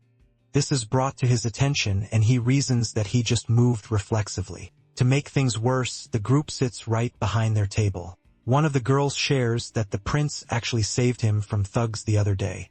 It's a coincidence that makes the situation worse. Knowing she visits the castle often, the girls ask Crone about the crown prince. Ein's ears are wide open as she starts to speak. She starts by calling him mischievous, but adds that he's kind and thoughtful towards everyone, truly courageous. In fact, being by his side is the thing that brings her the most joy in the world. He blushes from her words, and the girls squeal loudly in thrill. While they fawn over him, he knows that she must be doing this on purpose. Tina offers to stop the embarrassment, but he says he can hold on a bit more. However, Crone takes it a step further and starts to talk about his activities with Katie. He finally interrupts, and she smiles as if already expecting it to happen. Surprised to see him there, the others stand up, and one of them tries to thank him again for saving her the other day. Moving on, he asks Crone if she's heading to the castle later on. Hearing that she is, he extends his hand and politely invites her to head back together if she's available. The explicit invitation is somewhat an apology for hiding from her a few moments earlier. With this, she curtsies and excuses herself from her friends, leaving the two girls stunned by the encounter. Back in the academy, Dill walked through the campus and was about to head home when he suddenly noticed something happening by the gate. He wonders who they are and why they're loitering around the academy. Upon seeing the unfamiliar face of a man, he dropped his bag and immediately chased after the intruder. However, he finds no other people when he turns the corner. Little did he know that they were watching him from above the walls. The day of the tournament has finally come. People roared and cheered as intense battles for swordsmanship, magic, and debate between schools commenced. Ein accompanied Dill and was in awe of the enormous coliseum. Considering the plaza area, it could fit a small castle no problem. Dill excuses himself to participate and thanks the prince, who says he'll be cheering during his match. Noticing his demeanor, which is far more tense than usual, the boy asks his attendant if he feels nervous by any chance. He's surprised that the prince noticed and feels embarrassed to have shown such an inexperienced and shameful side. And contradicts this, actually feeling better after seeing that even he gets the jitters. Asked what he means, he plays and agrees to explain if the young man calls him by his first name. Ready to refuse no matter how many times he asks, the escort bows to take his leave. As they part ways, a voice comes from behind, saying she's surprised to see Dill show even a flicker of emotion. It's Tina, who smiles at the prince, glad that the two young men are getting close quite fast. She offers to guide him into the seats, but he wants to swing by the academy first as he forgot an important pen in the classroom. She accompanies him to the gates where they momentarily part ways. Ein ran to the room, although the campus feels a lot bigger without all the people around. Just then, something passes through his nose. A mixture of various scents was coming from the cafe terrace. While he's turned away, a bunch of figures move through the shadows. He notices something but just barely misses them. In the elite freshman's room, Slacker sighed in frustration. All the students were supposed to be away, but he had to subdue Lauren, who happened to be picking something up. Asked what he's going to do, the man says he isn't part of the job, so he'll be let go later. However, seeing the student breathe a sigh of relief awakens something in the man. He changes his mind, realizing he can do anything and consider it a reward for the job. Gripping the young one's neck tight, the vampire says he hasn't eaten anything in weeks. Never having tasted a werewolf before, he asks the student for permission. Unfortunately, it doesn't matter what his answer is since he'll just do whatever he wants anyway. He cackled loudly and bared his fangs, believing they were all alone. Just then, the doors opened. Ain't entered, finally seeing the reason why the atmosphere was so off. Lauren shook as he saw the prince, glaring at the vampire and questioning what he was doing to his friend. Seeing the intruder, Slacker wonders what happened to the guards outside. Apparently, I knocked them all out when they tried to attack him.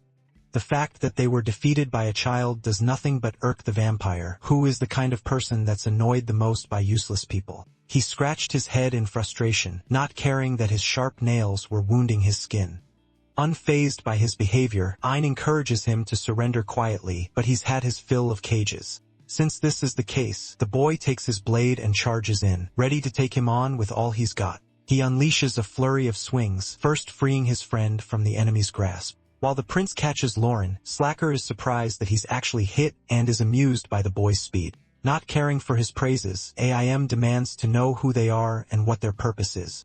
They're there on the orders of a noble who holds a grudge against the academy. Unfortunately, that's all the free information he's going to be getting. It's best not to overstay his welcome, as doing so will leave him getting dragged into a mess. The vampire throws a smoke bomb which envelopes the entire room. Having worked as an adventurer, knows to stay sharp even against young brats. From the thick smoke, a kick hits Ein's side hard and sends him a few meters back. Fighting against a battle-hardened enemy with this visibility leaves him at a disadvantage. He remembers Tina's warning against revealing his power so recklessly.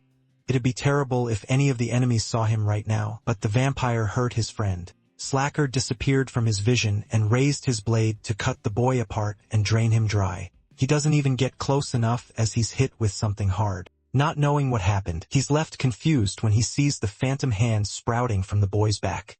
Ein whipped the appendage and tore through the academy's walls, allowing for the smoke to clear out of the room. The vision advantage was blown away, and they could now fight toe-to-toe. Slowly walking forward, the prince places him under arrest for doing something unforgivable to Lauren. Slacker scoffs at the boy, who's becoming too arrogant after landing one hit, saying he's underestimating an adult too much. He takes a broken part of the wall and launches it at the student. Aim breaks it apart with ease, but finds no one in front of him once the rock shatters. Using the flying debris at platforms, the vampire bounced around the room and appeared behind the boy. Done with playing games, he's going right in for the merciless and certain kill. Slacker was going to swing his blade at the boy, but found his hand subdued and wrapped by another phantom hand. Caught completely, he's unable to do anything as Ein unleashes a barrage of hits that strike his body.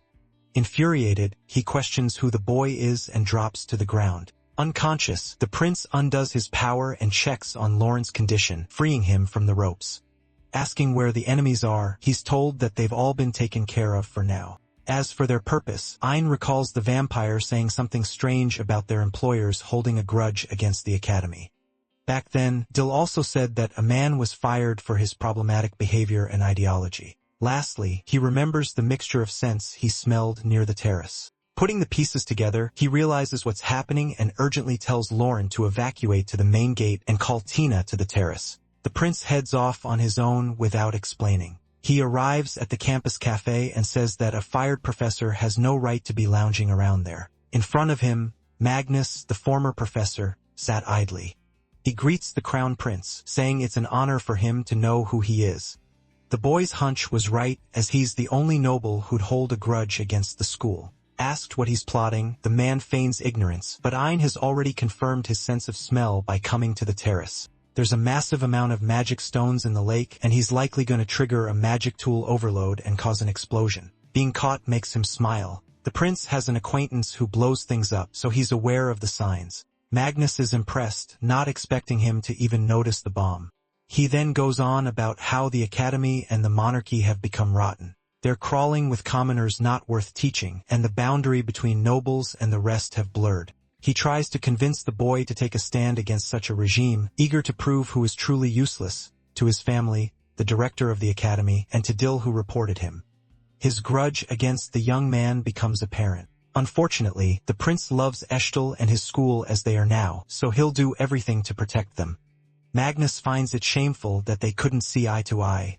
After all, the bomb is quite the expensive investment. An explosion is proportional to the quality of magic, and the lake is filled with high-grade stones. It would be enough to blow the entire academy into smithereens. The magic tool's overload has already begun, and no one can stop it now. Everything will be destroyed today, and a new Eshtel will be born from the Revolution Hill spark. By his hand, Magnus vows to push Eshtel's rebirth into its true and righteous form. Rejecting his ideals and vision, Ein charges in to subdue him, but the former professor takes a bunch of smaller crystals and throws it at him.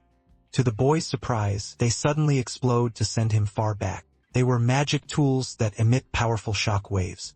He doesn't understand why Magnus was sticking around, as the explosion would kill him too, assuring him that he won't die. The man says that all the jewels around his body will protect him from the blast. As soon as he heard this, Aang jumped to his range in the blink of an eye and quickly cut the string of jewels around his enemy. They shatter and fall to the ground just like his brilliant plan.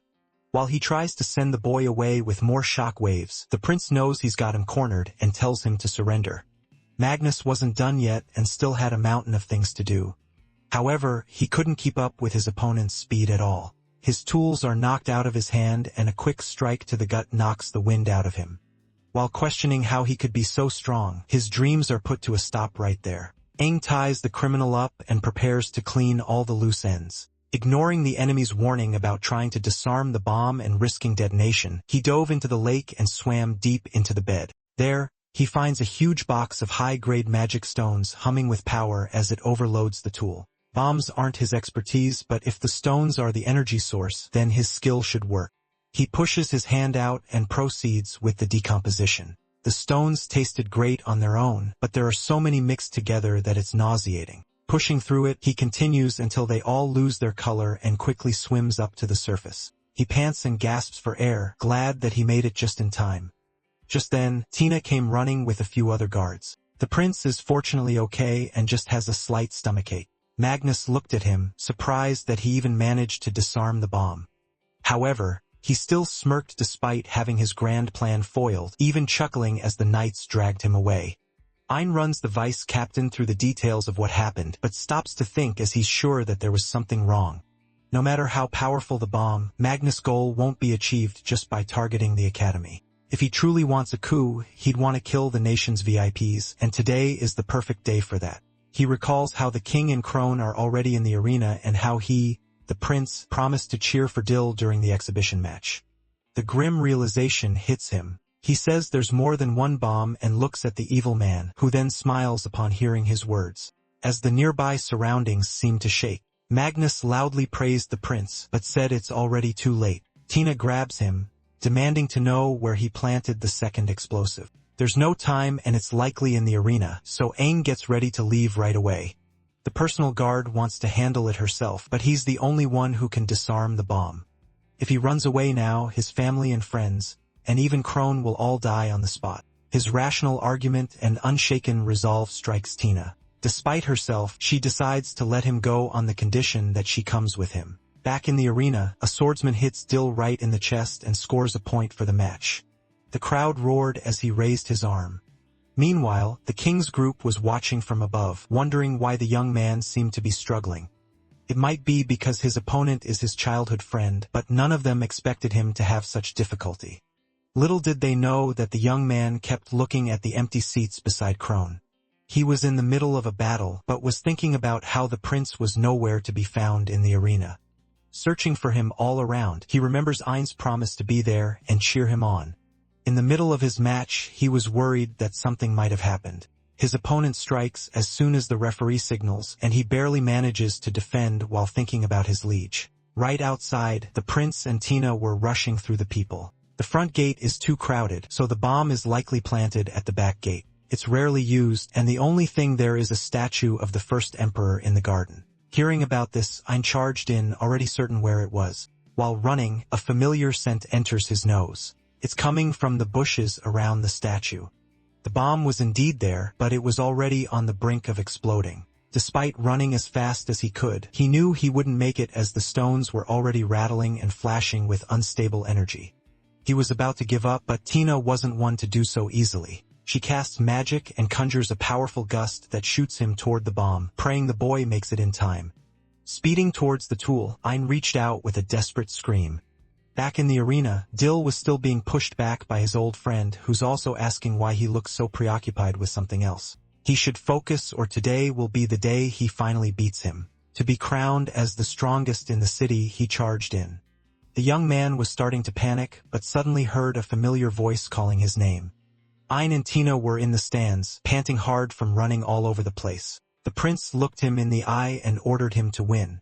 This brings Dill back to reality. He apologizes to his friend as he'll be the one who wins today. Just like that, his vastly superior swordsmanship one-sidedly defeats his opponent. The people stared in shock at the unexpected display, and everyone soon cheered as the referee announced him as the victor of the match. Those who knew him smiled, glad that it all worked out in the end. Dill then walked to the doors to meet Ain and immediately started worrying as he saw his face and body all scratched up. People celebrated, unaware of the dangers lurking in the sea. In the beautiful castle town of Eshtal, Ain was out shopping with Crone and Tina. As a reward for resolving the incident with Magnus, Silva gave them permission to wander around, and so they happily did. The prince wonders if it's okay to buy so many outfits and is assured that they all fit him well. Adding on, it'd be troublesome if someone of his position wore something too cheap. The freezing winds suddenly blew, making the boy shiver. Despite all the shopping, he doesn't even have a scarf to combat the cold sea breeze.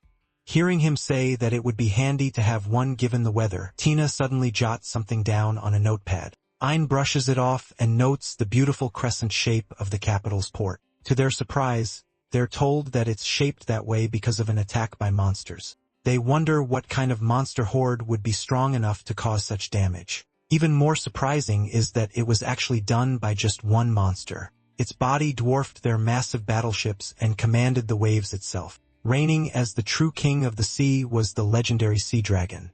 The name alone makes the children gulp in fear. One beast single-handedly reshaped a continent and took countless lives through its history. With ships sunk regularly and tens of thousands killed, the casualties caused by the dragon are second only to the Demon King. They ask if it's been slain. It has been, but the monster appears roughly once every 100 to 200 years. This means it won't be surprising if it showed up again soon. It was a grim threat. Noticing this, Tina assures them that Eshtal has made leaps and bounds in defense mechanisms specifically for the dragon. They'll protect them and the citizens no matter what. She apologizes for mentioning the serious topic, but it's something they needed to hear about. Moving on, they talk about other shops the two would like to visit before heading back. Crone takes the lead. Knowing Tina's plan, she arranges for the guard to head off on her own, much to her delight. They later head off to a fancy-looking shop brandishing intricate apparel and accessories. It's apparently one of the queen's favorite spots. While the two ladies went to the second floor, the boy stayed on the first. He quietly calls to the shopkeeper and sheepishly says that there's something he's been meaning to get. Night comes to the royal castle and glasses are raised. A lavish party was happening in the royal palace with the king and his retainers laughing in a splendid mood. It's the day he takes the most pride in all year. With that said, Olivia and Crone reveal their presence and greet Ain a happy 8th birthday. He receives a pen engraved with the crest of the nation and a fine silver bracelet. His eyes sparkle at the sight of the precious gifts, and the boy thanks the two with all his heart. They then notice the absence of Tina, who hasn't shown herself since the party started. The ladies chuckles at the situation, knowing just how shy the vice captain is. To help her out, they encourage the prince to step out to the balcony for a bit. He wonders why all of a sudden, but they just wink and tell him to go ahead already. Having no choice but to do as told, he heads out and is met with the chilling cold of the evening snowfall. Just then, a familiar voice calls from behind, saying it's quite the coincidence. Standing there was Tina, who was all red with her hands behind her back. She says she's been assisting Martha with something all day, but is told that the attendant is at the party instead of working. While he doesn't know what's going on, he's aware of how terrible she is at lying. Flustered, the knight struggles to find the right words. Her shy nature was still getting in the way. Ain looked at her in confusion, and finally, she managed to wrap his exposed neck in a thick and soft scarf. Their faces turned red as she greets him a happy birthday. Wondering where she got the idea, he remembers her actions earlier when he mentioned needing a scarf for the season. Again, he's caught on to the truth behind the extra shopping trip before heading home. Never having given anyone a gift before, she spent all day sneaking around and waiting. The vice captain whines as he chuckles at her sincerity, but he says it's because they're actually quite similar. Hain hands her a gift, adding that he bought it from the same shop. His attendant opens it up and finds a beautiful necklace. He bought gifts for Olivia and Kron as well, but he wanted to give hers first as she's helped him the most. She tries to decline at first, so he basically uses his position to make her accept it. In return, he promises to wear the scarf every day. When talking to her, he's so comfortable that the teasing just naturally slips out. Nonetheless, she can't help but smile brightly while looking at the necklace in her palms. Her face is red as the sunset, but she argues that it's just from the cold. On a small island, Ain ran as fast as he could, chasing after a weak slime monster. Successfully leading it to a certain direction, he signals Butts, a classmate who leaps from above to cut the target's escape path off. With one swing, he defeats the monster and earns praise from the prince. When he charmingly boasts about his magnificent moves, another boy named Leo chimes in, saying the prince did all the hard work. The friends bicker and laugh. They've come to a remote island near the continent as part of a school event. A month ago, Luke informed them of an excursion that will be held after the new year. Hearing this, Ain wondered if they were slacking off a bit too much, so the instructor corrected those carrying wrong impressions about their trip. Classes 1 and 2 will merge to form groups, which will traverse an island in 3 days. The most important part is that there are real monsters on the island. With food, drinks, magic items prohibited, they'll have to procure their own meals. After granting them permission to form groups, Luke dismisses the class and heads out. Ain is a bit surprised about the survival training and worries about getting other members. Just then, Lauren appeared and invited him to the party they have today. Fortunately, getting close wasn't a big problem for the friendly students. Now, they were traversing across the island as tasked. The professor scared a lot of them, but this should be easy with top students of the academy. Dill appears as an escort and warns them against letting their guards down.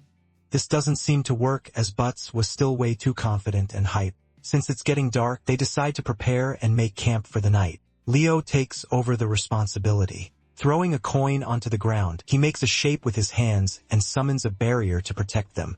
As usual, they're impressed by the skill that can at least keep the monsters on the island away.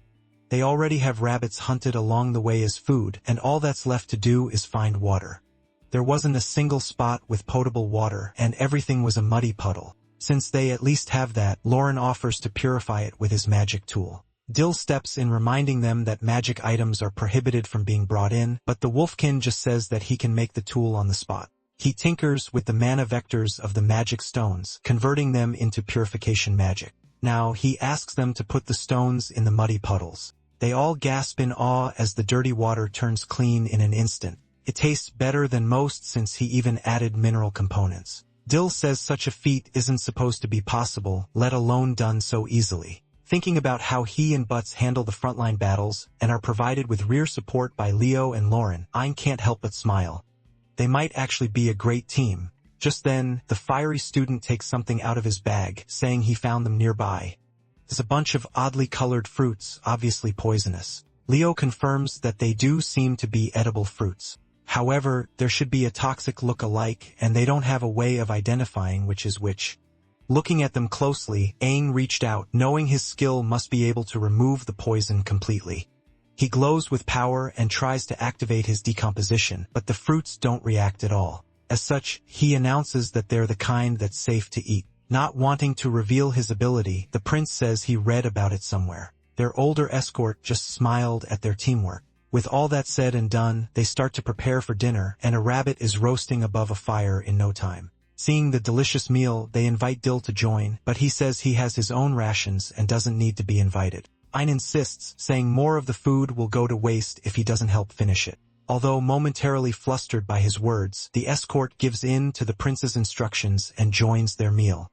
In this case, he has something for them as well and takes out a bag of tea leaves. Strictly speaking, it's against the rules of the excursion, but it's also an annual tradition the academy turns a blind eye to. While Butts questions the point of following the rules in the first place, the others take him up on the offer and agree to enjoy themselves a little. Then proceeding to gossip, the boy reveals that Leo's fiancée has been chosen. It elicits a strong reaction from everyone, and they ask to know more about the lady. Aang fakes his tears, pretending to be hurt as he wasn't told right away. Just like that, the night deepened and they shared warm conversations by the campfire. Soon enough, morning comes, and it's time to continue with their mission. Since the fog is especially thick, they're warned against trailing away from each other. The small group sticks close to each other, but the fog grows even denser and they can't even see their feet. While Lauren should be able to create a magic tool to clear it up, he can't do it right now and regrets not training more for times like these. As he takes another step, his foot doesn't hit the ground and he feels himself falling. Ein barely catches and saves him from falling into a deep cliff, which would have certainly led to an untimely death. Fortunately, he seems to be okay for now. Since the fog is turning out to be much worse than expected, the prince advises Dill to be careful, but the escort was nowhere to be found. While he looked around and called out, desperate to find him, but notices something and suddenly tells his comrade to stop. Aang questions it at first, but then realizes why he was being told to stop. The two are immediately on guard, frustrated that they missed them. The backliners are told to stick close. Around them, ominous figures appeared from the thick fog, but couldn't believe it. It was a group of crow butterflies, which shouldn't even exist on the island. They all get ready for a new and troublesome battle. Facing an unexpected enemy, the support members ask how strong the butterflies are exactly. They're weaker than the red bison. Aang usually fights on the platform, but the problem is that they hunt and overpower prey in swarms. The prince is ready to use the phantom hand if necessary, but he puts it off for now. Cutting through the tense atmosphere, the monsters strike first and send long appendages at the humans. They're blocked for now, and the others are warned that being hit will end up with them paralyzed and host for the enemy's eggs. They have to escape before getting surrounded, so the frontliners provide cover. After spending a long time running as fast as they could, the group manages to lose the swarm and take cover. Ein is scolded for shouting so loudly and putting everyone at risk. He apologizes, saying he lost his cool after worrying so much over Dill. That said, their escort is the strongest in the academy, so he should be okay. It was an abnormal situation where monsters that shouldn't be on the island are appearing. Tina is away on business, and it's unlikely that she's guarding them from the shadows, so they have no choice but to keep moving away from the mist. They're around halfway across the island, and there should be adults at the destination. As such, they decide to take a quick break before resuming to cover as much ground as possible. The group runs as fast as possible later on, helping each other along the way and hiding from the butterflies at every corner. Hours pass and everyone has reached their limit from fighting and running all day. Ein suggests camping at a nearby cave, thinking it's safer, but Butts notices the purple gravel at the entrance, indicating miasma. It's a substance toxic to monsters and humans not naturally living there. While the prince ponders over this, the others are impressed by how much the young man knows about monsters. The campfire keeps the sleeping student lit and warm.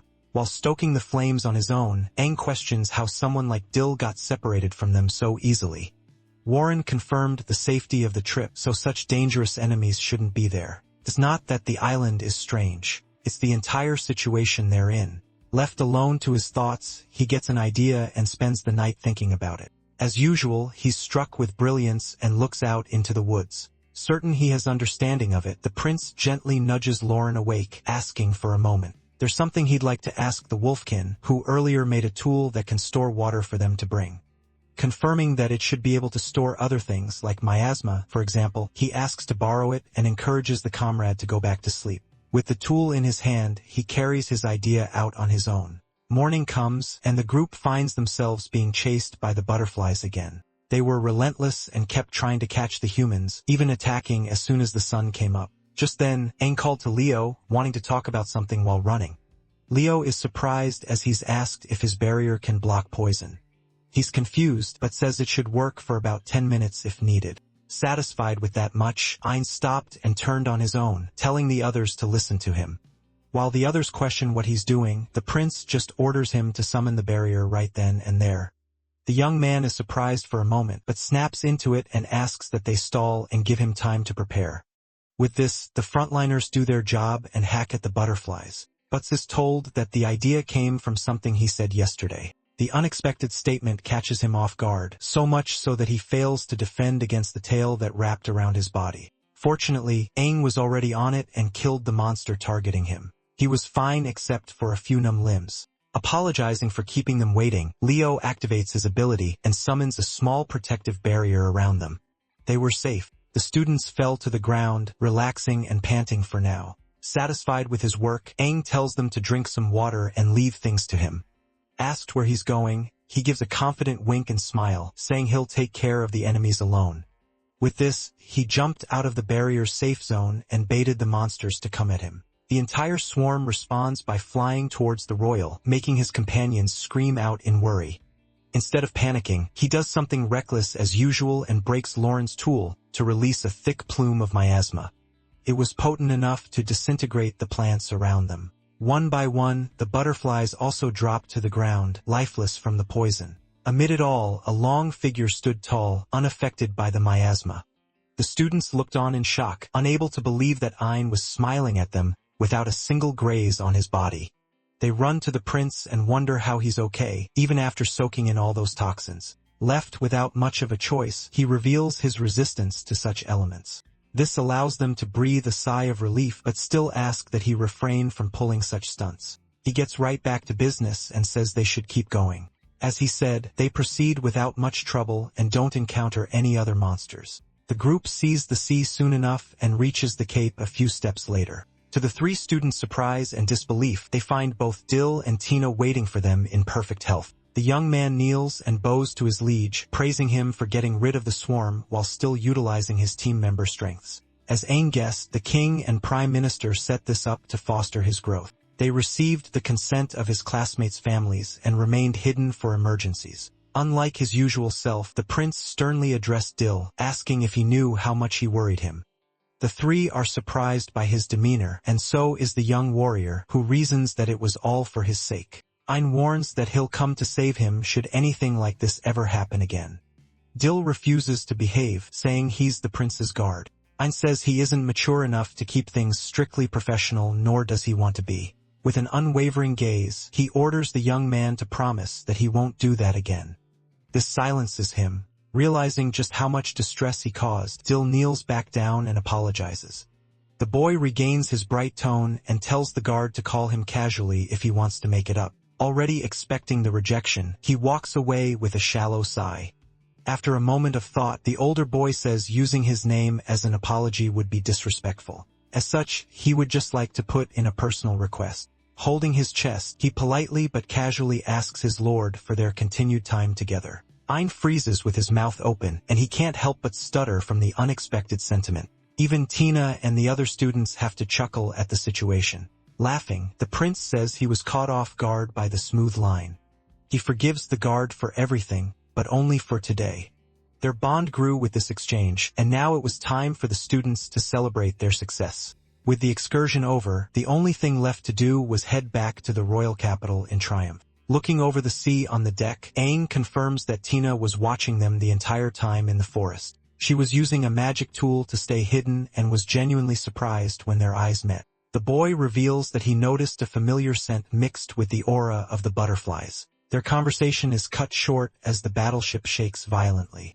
As the knight takes cover and immediately protects her young master, another soldier reports that there's a monster out in the sea. It was an enormous kraken, which has no business being in that part of the water. Tina orders her men to ready the cannons and prepare for an attack, but she suddenly freezes and turns grim. Ein is confused by the sudden shift until they both see something pierce through the enormous kraken's body.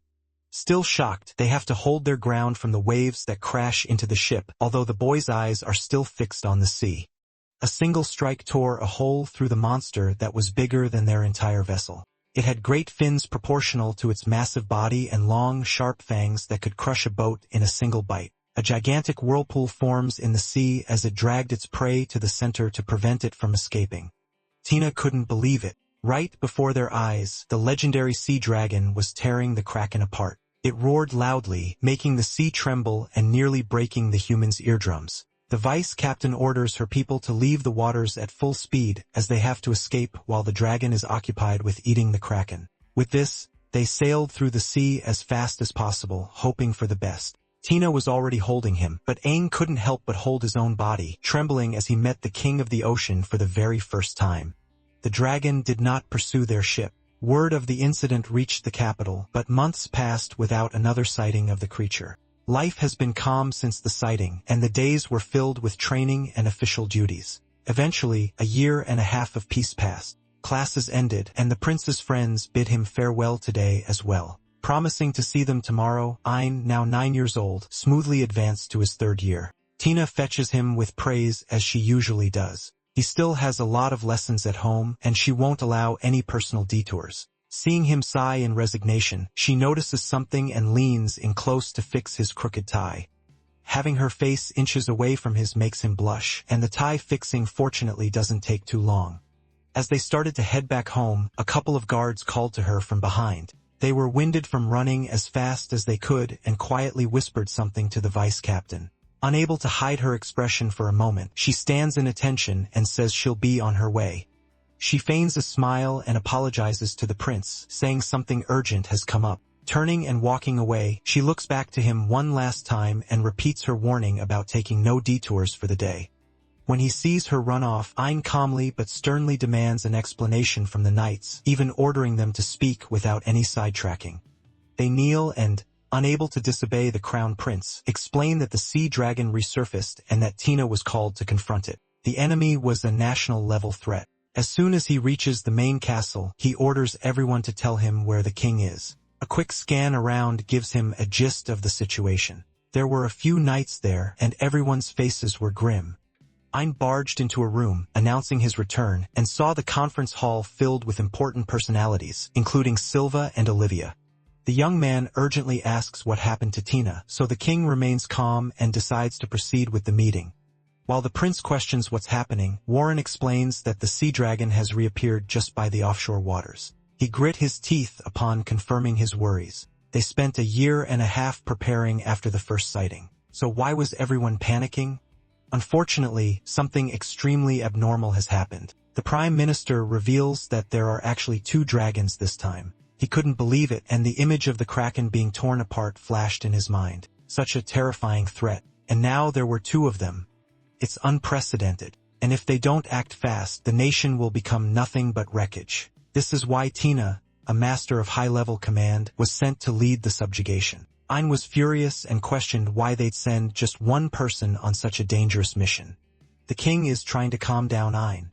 He assures him that he has deployed every available force, including the royal fleet, 90% of the royal knights, and a request for adventure cooperation. In this crisis, Lloyd and the remaining knights must protect the castle and the capital. Right now, they have to trust Tina and leave everything to her. He clenched his hand tight, but believed that his grandfather is right. However, that doesn't mean that he can accept everything that happened. The terror of the sea dragon is still burned into his mind, and his legs shake every time he remembers what happened. He starts trembling and feels scared that he wants to run away, but he should not give in to his fear now. He remembers all his moments with Tina, and with resolve he faced his grandfather. Indeed, he fears the sea monster, but there's something even more frightening for him right now.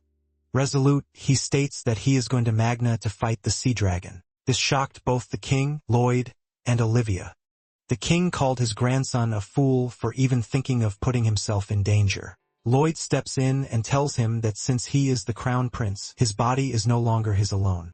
However, he still pushed for it and believed that the first king would also make the same choice. He insists that he can't just wait there in silence. Olivia interjects and agrees with everyone, saying that she can't let Ein go to such a dangerous place. However, even after hearing his mother's plea, the prince is still resolved to go to Manga and find Tina.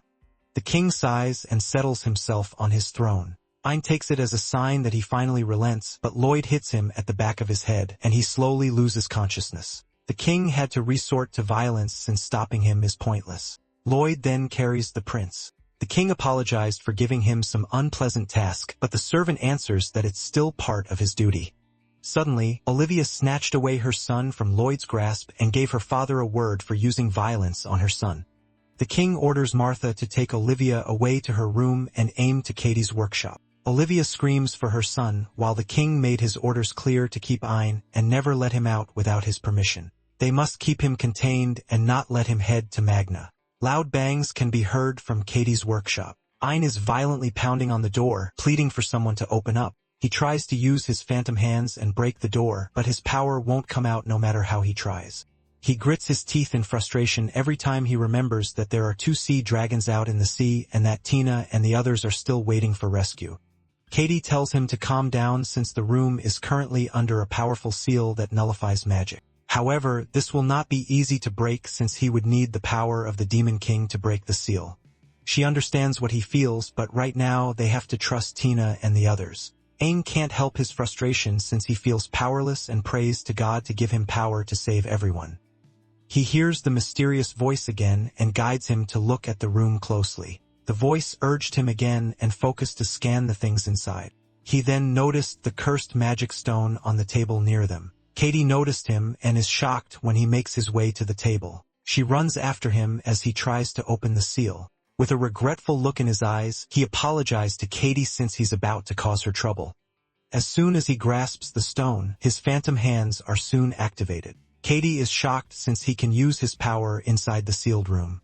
The first princess is trying to convince him to let go of the stone since it's dangerous for him. Suddenly, she feels her body frozen and she can't move. Meanwhile, Aang can feel someone embracing him and feels like he is being embraced by a mother's warmth. Katie is shocked that he managed to absorb the entirety of the cursed magic stone. She reprimands him for doing something so dangerous and reckless. She tries to stop him from breaking the seal of the room.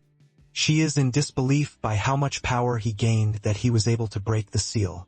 Aang then opens the door and lets himself out and turns a deaf ear to Katie's pleas. Just then, someone greets him. Aang is surprised to see Crone outside the room, as if knowing that he'll eventually free himself. She knows that even if she begs him not to go out, he will still go. Aang walks past her with determined eyes, promising that he will come back alive. Crone calls to him and kisses him on the cheek. While he gets flustered, she wished that the goddess bless him and bring him back safe. He looks at her with a warm smile and runs to exit the castle. As soon as he turns his back to her, Crone's tears start to flow.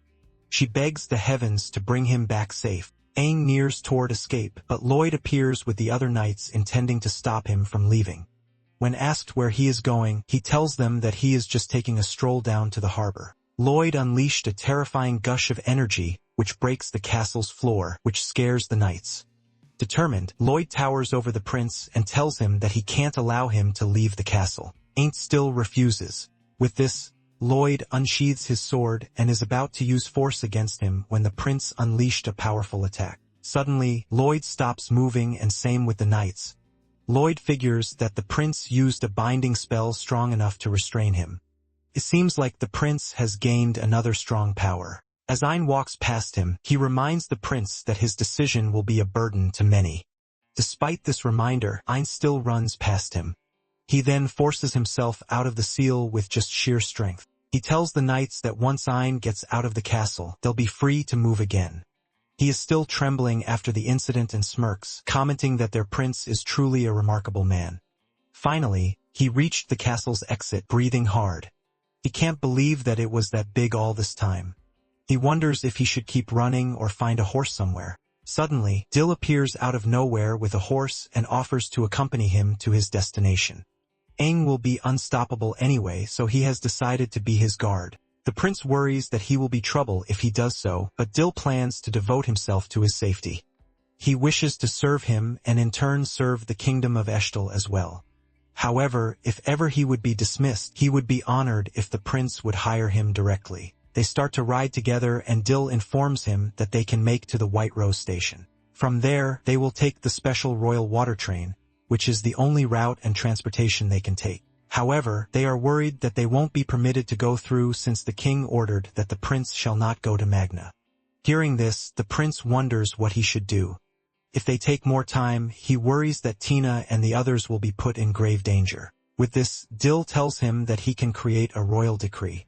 It is an absolute command that only royalty like him can make. As the crown prince, he could overwrite the king's standard orders. However, it would be reviewed by the council, and if they found it improper, he would be punished for it and he would be exiled from the royal family. After hearing the consequences from his own mouth, Dill cannot recommend using it. He suggests that they think of another less risky way. However, Aang replies that they don't have time to hesitate, and so he resolves to create a decree and use the water train. He thanks Dill for telling him, and the guard just sighs after he gave a risky idea to the prince. Later, they finally boarded the water train and are on their way to Magna. Meanwhile, on Magna, Tina is still leading the knights, annihilating the water serpent monster. She grits her teeth in frustration since half of their forces are already lost. After managing to wound the serpent, they are still struggling to ultimately defeat it. If they drag this on, they will be left with no resources and they will surely be dead. Just then, the sea serpent begins to surface again. Tina commands all the units to attack again. They prepare the cannon and the magician's attack all at once. They manage to injure the serpent again. Seeing it shriek in pain, Tina commands them to attack once again.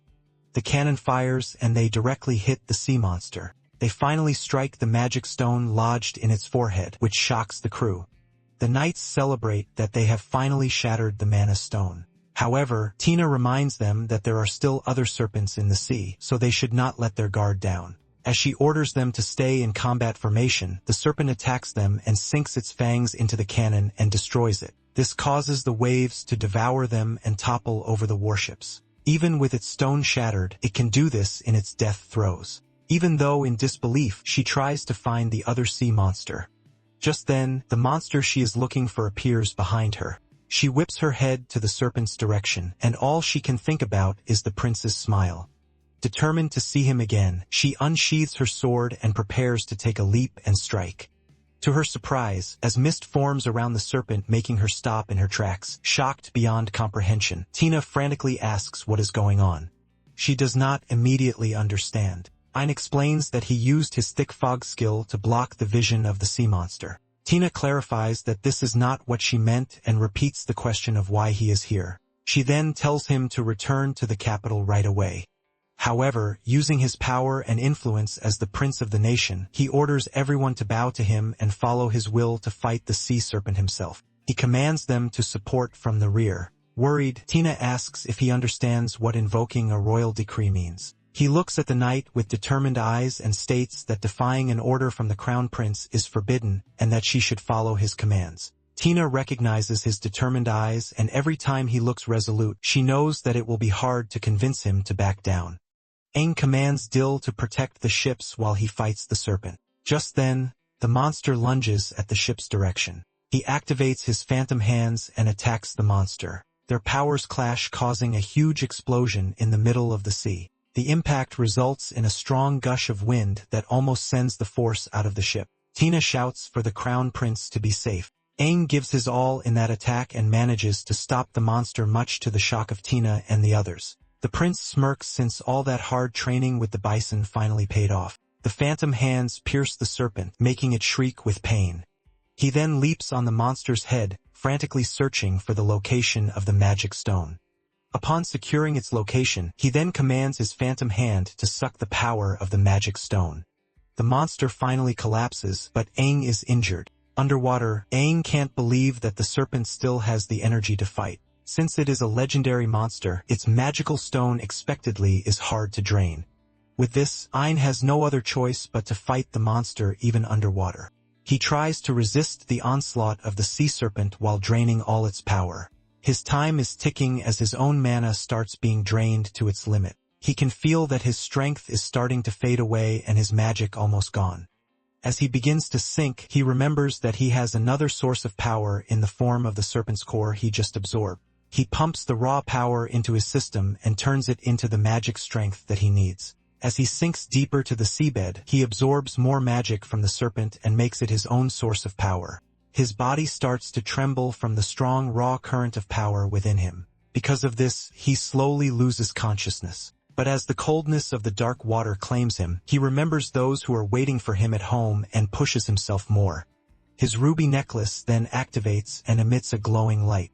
He then uses his dark dagger and impales the sea serpent with it. The impact finally breaks the magic stone, but as soon as he finishes the enemy, Aang collapses. Meanwhile, back on the ship, the serpent's dying roar is heard.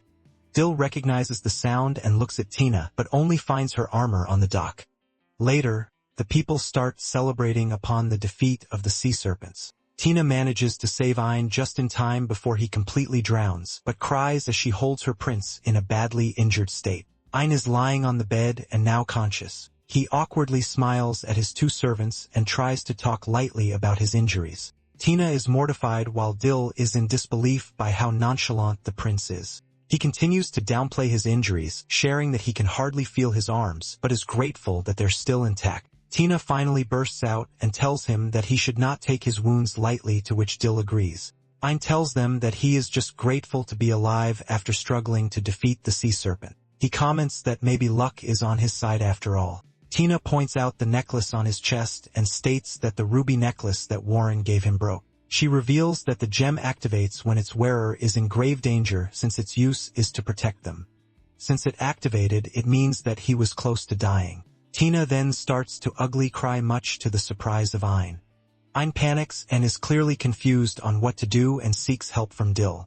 However, Dill dismisses his request and clearly doesn't want to get involved. Ein holds Tina's hand, who keeps on crying. In between her sobs, she tells him not to endanger himself like that again. With a solemn look on his face, Aang apologizes to her. He then excitedly tells her that the taste of the magic stone was delightfully delicious and tastes like ocean bliss. They can't believe that he managed to smile and blurt out about the taste of the magic stone that fast. She laughs at his quirkiness. Just then, a knight reports to them that their ship will soon reach the royal capital. Tina helps him stand up and walk back to the main hall. Meanwhile, Dill contemplates that once they reach the capital, he will soon face punishment for going against the king's order. Right now, all that's important to him is that he was able to help and support the prince. He doesn't regret his actions, but at least he was able to stand by his side, and he is proud of that. The prince stands on the dock and they alight the ship. Warren greets him and helps him get into the carriage. He also informs him that the king is waiting for him at the castle. With a resolute face, he agrees with Warren. Later, at the castle, Ein faces the king together with Lloyd and Warren. In his serious tone, the king states that he had so much to ponder when the prince left against all his orders. However, he has to say that his grandson is incredible for defeating the sea serpent. Everyone then cheers for his achievement beyond measure. The dragon's corpse alone is worth 20 years of their national budget, and the fact that the prince single-handedly defeated one of the two sea serpents. Aside from this, the people of Magna are rejoicing and now deeply respect the prince for saving them from the monster. He also brought back over half the strike force alive, including Tina. The king continues to praise him for his excellent work, saying that what he did was splendid. However, despite his achievements, his recklessness caused some bad consequences, like how he destroyed the royal water train and the Glacier family ship. In addition to this, he also heard that someone joined him on his trip. Dill then steps up and reveals himself. Lloyd asked his son if he knows what will happen next. Dill confirms, since he has prepared himself for the consequences of his actions. Ein then interjects and tries to protect Dill, invoking his royal authority to save his guard from punishment. He is willing to even face the consequences. Dill tries to stop him, but the prince is determined to fight for him. Seeing them, Lloyd begs on his knees and also takes responsibility for the fault. He insists that the fault lies with him since he failed to stop Ein from leaving. He begs that he gets punished instead. The king sighs and then laughs at the sight of them. He states that he has no heart to punish Dill, so they can be at ease. If his grandson invoked a royal decree, Dill bears no guilt about it. He is just grateful that he has stayed loyal to his grandson and prioritized his safety. Ein kneels and accepts the king's decree as he commands his punishment to be 2 months of confinement. Grateful for his mercy, Ein accepts the punishment wholeheartedly. Meanwhile, Lloyd is relieved of his martial post and rewarded to be the king's personal guard. Tina is promoted as the new marshal. After the king sorted it all out, he feels nothing but exhaustion.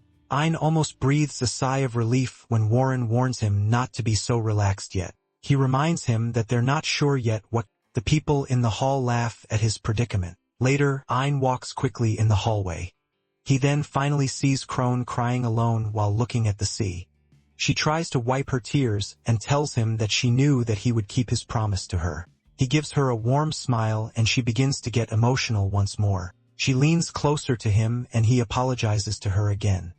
While wiping her tears, she asks if he has seen his mother yet. He answers that he has not yet. She advises that he go and see his mother right away since she is in a rough state. Later, he knocks at his mother's room. When no one answers, he lets himself in and is shocked to see a huge tree inside the room. Just then, Olivia frantically crawls out of the roots, happy that her son is already home. Confused about what's happening, he asks what's happening and why the room is full of tree roots. Embarrassed, she tells him not to look since she lost control worrying about him. He figures that this is dyad nature activating. She grasps her son's face and checks his condition, worried for him. After feeling his mother's touch, he suddenly cries non-stop, unable to stop his tears, and just now realizing the struggle he went through and relief. With this, she hugs her son tighter and reminds him that there's nothing to fear or worry about, and that he doesn't have to worry about it anymore. He cries some more now, feeling safe in his mother's embrace. Later, Katie is checking up on Ain's condition and calls him reckless for absorbing the cursed forbidden stone. After checking his injuries, she then dismisses him after finishing the treatment for today.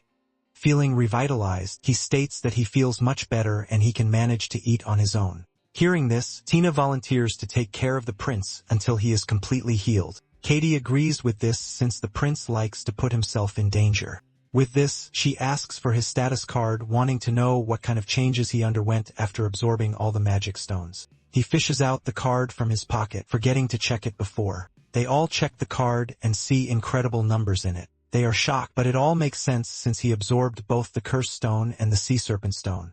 However, he is kind of disappointed since he expects that the stats would be even higher. Katie calls him ridiculous for expecting too much, adding that his numbers right now are insane already.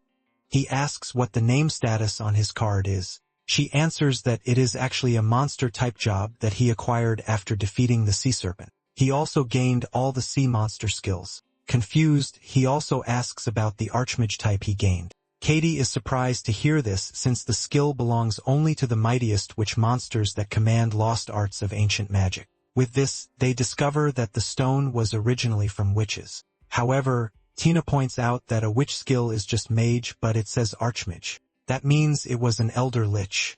Katie asks why she knows about it, and she reveals that she saw Katie's ancient book had an elven script in it and looked at it without permission. She apologized to her terribly. Frustrated, Katie screams that she should have told them from the start that she knew how to read it. She almost breaks down because of this since she has been working non-stop only to discover that someone who knows how to read elven script is just within her reach.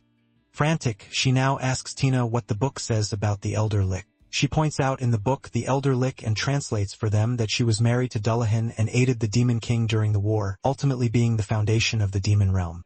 They are surprised to hear that the two magic stones were actually married. Katie notices that the weapon in the book also resembles Ain's dagger. Tina reads the book and deems that the dagger also belonged to the Elder Lich herself. She carved a piece of her own core to forge it. In the book, it is also revealed that she handed the weapon to her husband. The dagger's power rivaled even the Demon King's strike. This is the reason why the weapon could stand a chance to finish off the sea serpent back then. Katie now understands that it was Dullahan and his wife's power contained in the magic stones. Aang contemplates about having married couples' magic stones.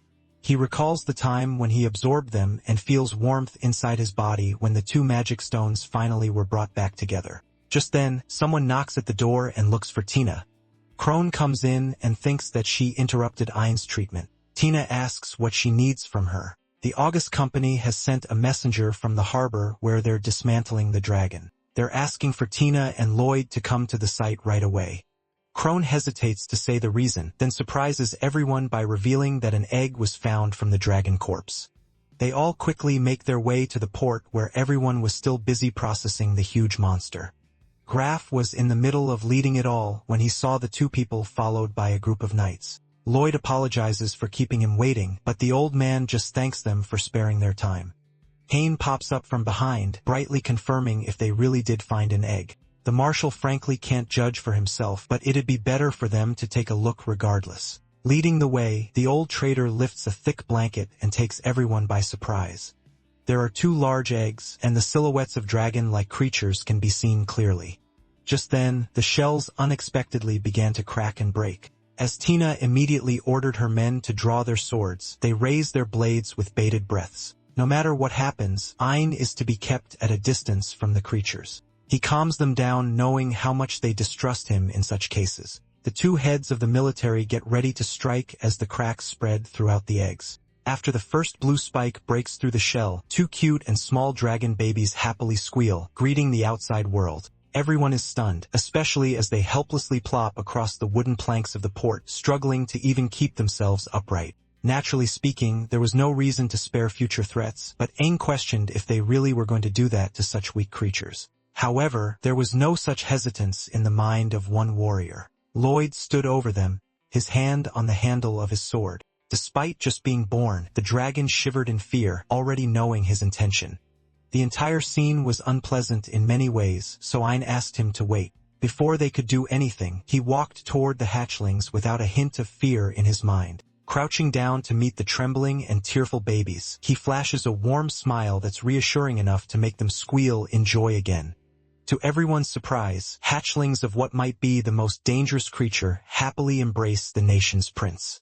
He guesses that they see him as their parent since he absorbed the sea dragon's magic stones. The heads of the military have the power to end them in a single breath. In fact, even the castle knights could handle them while they're in this state. With that said, Ain asks to be given just one day before they execute the threats. That's all the time he needs to get his grandfather's permission to keep them. In the royal castle's back areas, Ain and Crone sat together by a small stream. There, the two dragon hatchlings gobbled a pile of magic stones up. He watched, delighted by how strong their appetite was. Took a lot of effort to get the king's permission to keep them, but things worked out. The little blue brother is Al, and the older one is his sister, Hel. They both smiled adorably as Crone fed them another stone each.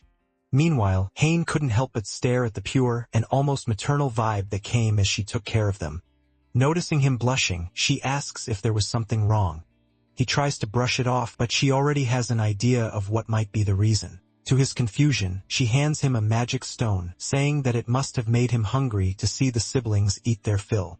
He laughs and plays along, exclaiming over how delicious the crystal smells.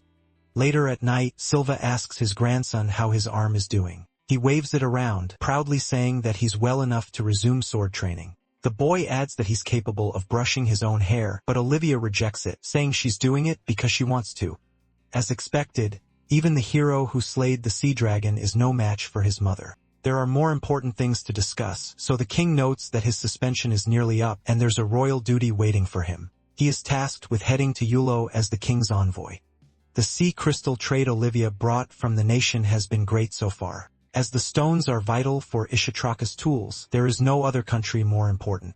If Silva goes personally, it'd cause too much of a stir, so the crown prince will be sent instead. Warren will help with negotiations, while Tina and Dill will lead the royal knights as escorts. The entourage is reassuring, but the boy worries about weakening the castle defenseless. While the king agrees that this is a valid concern, what worries him more is the risk of Ain doing something reckless like he always does. With his first official mission abroad, the prince feels the weight of carrying the king's name.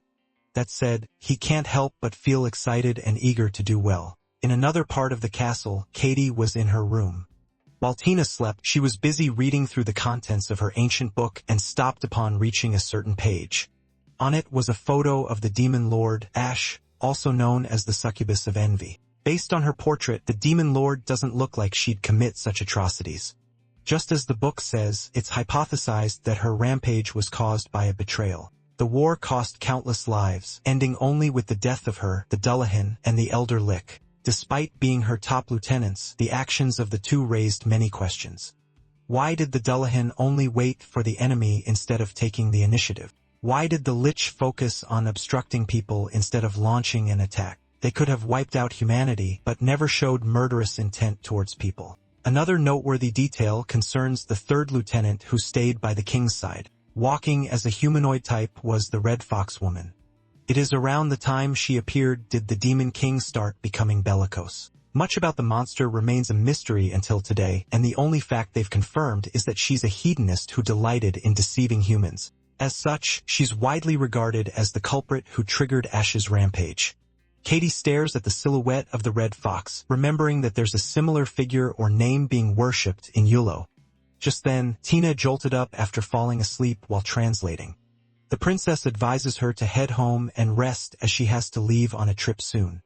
Asked where they're headed, she hears that they'll be heading to Ulo and freezes. Turning to her book, she wonders if it's an odd coincidence. Now, she can only hope that nothing untoward happens. In the neutral trade city of Birdland, the crowd cheered as an intense match in the arena progressed. Among the fighters was Logas, who screamed with a warrior's vigor. He swung his blade, but his opponent, Edward, easily dodges down.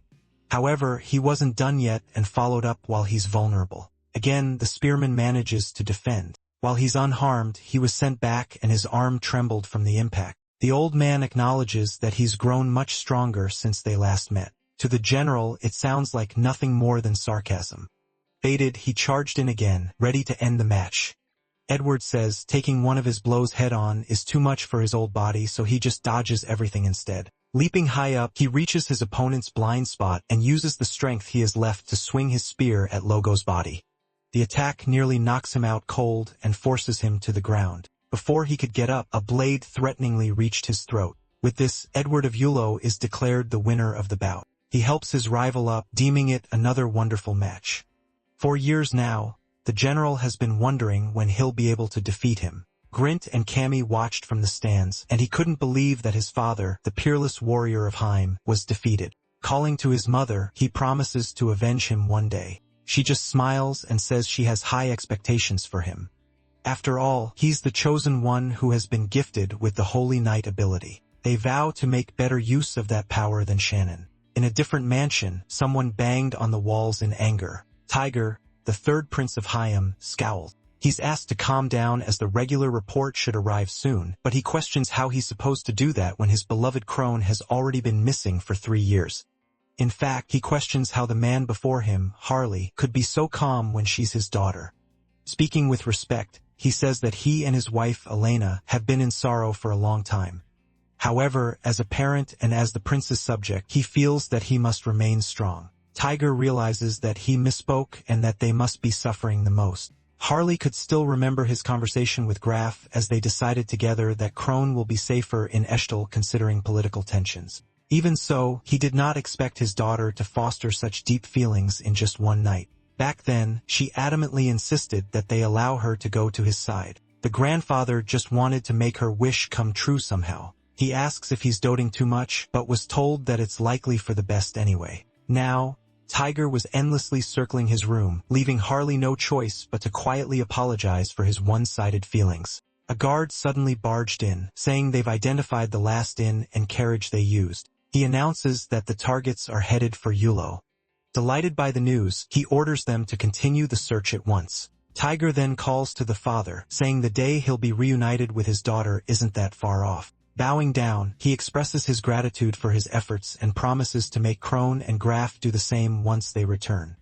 If this is the case, the prince asks to take Crone's hand in marriage. Despite already knowing the truth, Harley plays along and supports his dreams. Tiger decides to head to Yulo as well in addition to expanding the search. Calling for an attendant, he orders him to add Grint to his guard since the boy seems talented enough. The image of his beloved's exquisite beauty lingers in his mind. Wishing to speak to her once more, he vows to find her one day. The gears of fate turn and bit by bit, these young men get closer to each other. In the Principality of Yulo, Edward and Duke Amor are stunned by the massive size of Silva's personal ship. Intimidated, the noble asks if there's anything wrong with his appearance and is advised to remain dignified. Eshtal guards poured out of the vessel and formed a path. With still breaths, they waited until Ein walked out with his entourage, politely greeting the others and introducing himself as the king's proxy. Despite his age, the boy was as regal as one could be. This allows the hesitation to be cast away, and both sides hope for a fruitful meeting. Not wanting to make them linger, Amor offers to escort them to the castle. While Ein breathed to calm himself, Edward looked back at them silently, asked if there's something wrong. He says he's just preoccupied with the prince. Standing before him, he couldn't help but see him as a colossal monster in spite of his stature. Tina might win in a proper duel, but against a monster, the boy might be stronger. Aside from this sheer strength, he wonders what other prowess he hides. They gather in a private room for the official discussions. However, they're unable to start as they hear an interrupting voice from outside. Tiger has rudely barged in on their meeting. The young man insists that he's been kept waiting, but they actually had no official appointment. He then says that this is a proper visit as he carries a formal letter from the King of Heim. Warren stays silent for now and allows him to call for the letter. Ein is stunned by the person who hands it over. It's his brother, Grint. Equally shocked, the younger boy points at his brother, revealing his identity as the noble who fled from their house of Roundheart. The room freezes with the revelation, and those unaware stared in shock. On the other hand, Aang just waved at the brother he hadn't seen in a long time. He also stops Dil and Tina, who had their hands on their weapons. The prince refuses to strike first, just like the first king of their noble nation. Since their business is urgent enough to make them barge in, the boy allows Tiger to speak. While perplexed, Amor obeys his instruction without another word. Grint screams at them, unable to believe their tone while speaking to the Prince of Heim. In this case, Aang counters that he's the crown prince of Eshtal and says they're overstepping. His little brother grit his teeth in indignation. Aang sternly silences his brother, and the sheer authority in his tone makes him follow. Moving on, they're asked for their business in Yulo again. Clutching his heart, Tiger announces that he's looking for his wife, Crone August. Like before, the room is suddenly still and silent, but with a contrastingly awkward atmosphere, especially from the residents of Eshtal. The prince goes on about how she and her grandfather were found to have come to Yulo around the same time the nation began formal trade relations with Eshtal. Hearing about how they vanished 3 years ago, Aang gets an idea of what he's about to say. As expected, he accuses Yulo of selling the missing nobles to curry favor with their partner. It's a grave accusation, and Amor urgently refutes the idea that they would engage in any human trafficking. Unfortunately, allowing Ullo to be branded as a villain is hard to stomach as an ally. As the Duke said, Warren emphasizes that they do not engage in such vile forms of trade. Question who he is, he introduces himself as the Prime Minister of the nation. Not losing his arrogance, Tiger orders him to investigate the matter of the missing Heim citizens. With a sudden sharp gaze, the minister confirms if this is a trade arrangement and reminds him that their countries have severed any and all diplomatic ties. In other words, there's no need for them to spend their own resources considering this a trade. However, Heim has unilaterally broken pacts in the past and can no longer be trusted. If they want this deal to go through, then Eshtal demands to be compensated first. Warren is really pushing the prince's buttons as much as possible, but Tiger nonetheless asks what he wants in exchange. The Prime Minister seeks Logus' head, but this is impossible considering that he's the Grand General of Heim. As such, the old man immediately considers the deal broken. Grint shook with anger. No longer able to hold himself, he accuses his brother of being as small-minded as ever. Dil glares, barely holding himself back, but this allows the boy to call him a shameful figurehead who leaves things to his subordinates. Finally, the personal guard snaps from the overflowing insolence. Seething with hostility, he regards Aang as the hero who single-handedly saved them from the sea dragon. Grint scoffs at the idea, still stuck with the old image he has of his brother, and is told that his narrow-mindedness is an indication of his true caliber. This infuriates the boy, and now both nobles of Heim are brimming with anger, leaving him more troubled with what might happen in the room. Finding it a waste to let time pass by in vain, Warren speaks with a suggestion for both of them. He proposes a sparring match which makes the Crown Prince worry, but this is a good way to clarify their positions and spend time wisely. Meanwhile, the two fighters glared at each other, ready to fight right there. In the middle of Yulo's empty castle, the sounds of clanging metal and heavy panting could be heard. The people of Eshtal are surprised, not expecting the gap to be this big. Dil looked down at Grint, who could barely breathe from their sparring. The young guard was already one of the nation's finest, but he's certainly sharpened his skills recently. Aang was worried, but is glad that he's actually holding back considering the age difference. On the other hand, Tigray was scolding the boy and questioning what he's doing. The young one scowled at his opponent, who then turned to the Prime Minister. With the old man's approving nod, he readies his sword and invites him to another round. Smiling and telling him not to be too arrogant, Grunt then activates his Holy Knight skill. The others are on guard as this wasn't part of the deal, but the boy was already charging in to strike. He raised his blade and Dil watched with eyes wide open. The exchange ends with them standing on opposite sides of the arena. There are varying reactions to the clash, but Grint then broke and fell to the floor. The referee ends the match and announces Dil as the winner. Walking to his young master, the guard kneels and dedicates the victory to him. He hopes the boy regrets insulting him, but it's fairly unlikely. Nonetheless, they can't ignore the potential and capability he holds. He certainly deserves the title of the Holy Knight, the pinnacle for most. Thinking it was the Sky Knights, Aang is told to ask his father about it later. Just then, Warren applauded, saying the brilliant fight stirred his heart as well. With tension settled, he calls on Amor to continue with their meeting. Before this, he speaks to Tigger again, sharing that there's something he must know about Crone and apologizing for bringing it up. He asks for permission to send the details later on. Much to the young one's delight, Ein quietly wonders what he's going to tell the prince. In addition to their vital role in Eshtal, he'll be revealing the young lady's relationship with Ein. The boy says he'd rather keep that under wraps, making his escorts laugh. As promised, Tigralator receives the documents and shakes in anger and disbelief as he reads about his beloved crone's situation. On the other hand, the discussions between Yulo and Eshtal proceeded without any problems, and the two nations quickly reached a mutually beneficial agreement. They even visit the sites to inspect the unprocessed sea stones. After finishing their official business, Ein and Tina are free to roam. The prince finds a beautiful spot that overlooks the city and is asked why he suddenly wanted to see the castle town. He thought that looking at the town might show him what the country lacks, and so it did. Warren mentioned it as well, but he proposes starting a wheat trade with Yulo. Their farmland is small due to the sea breeze, so they import most of their crops.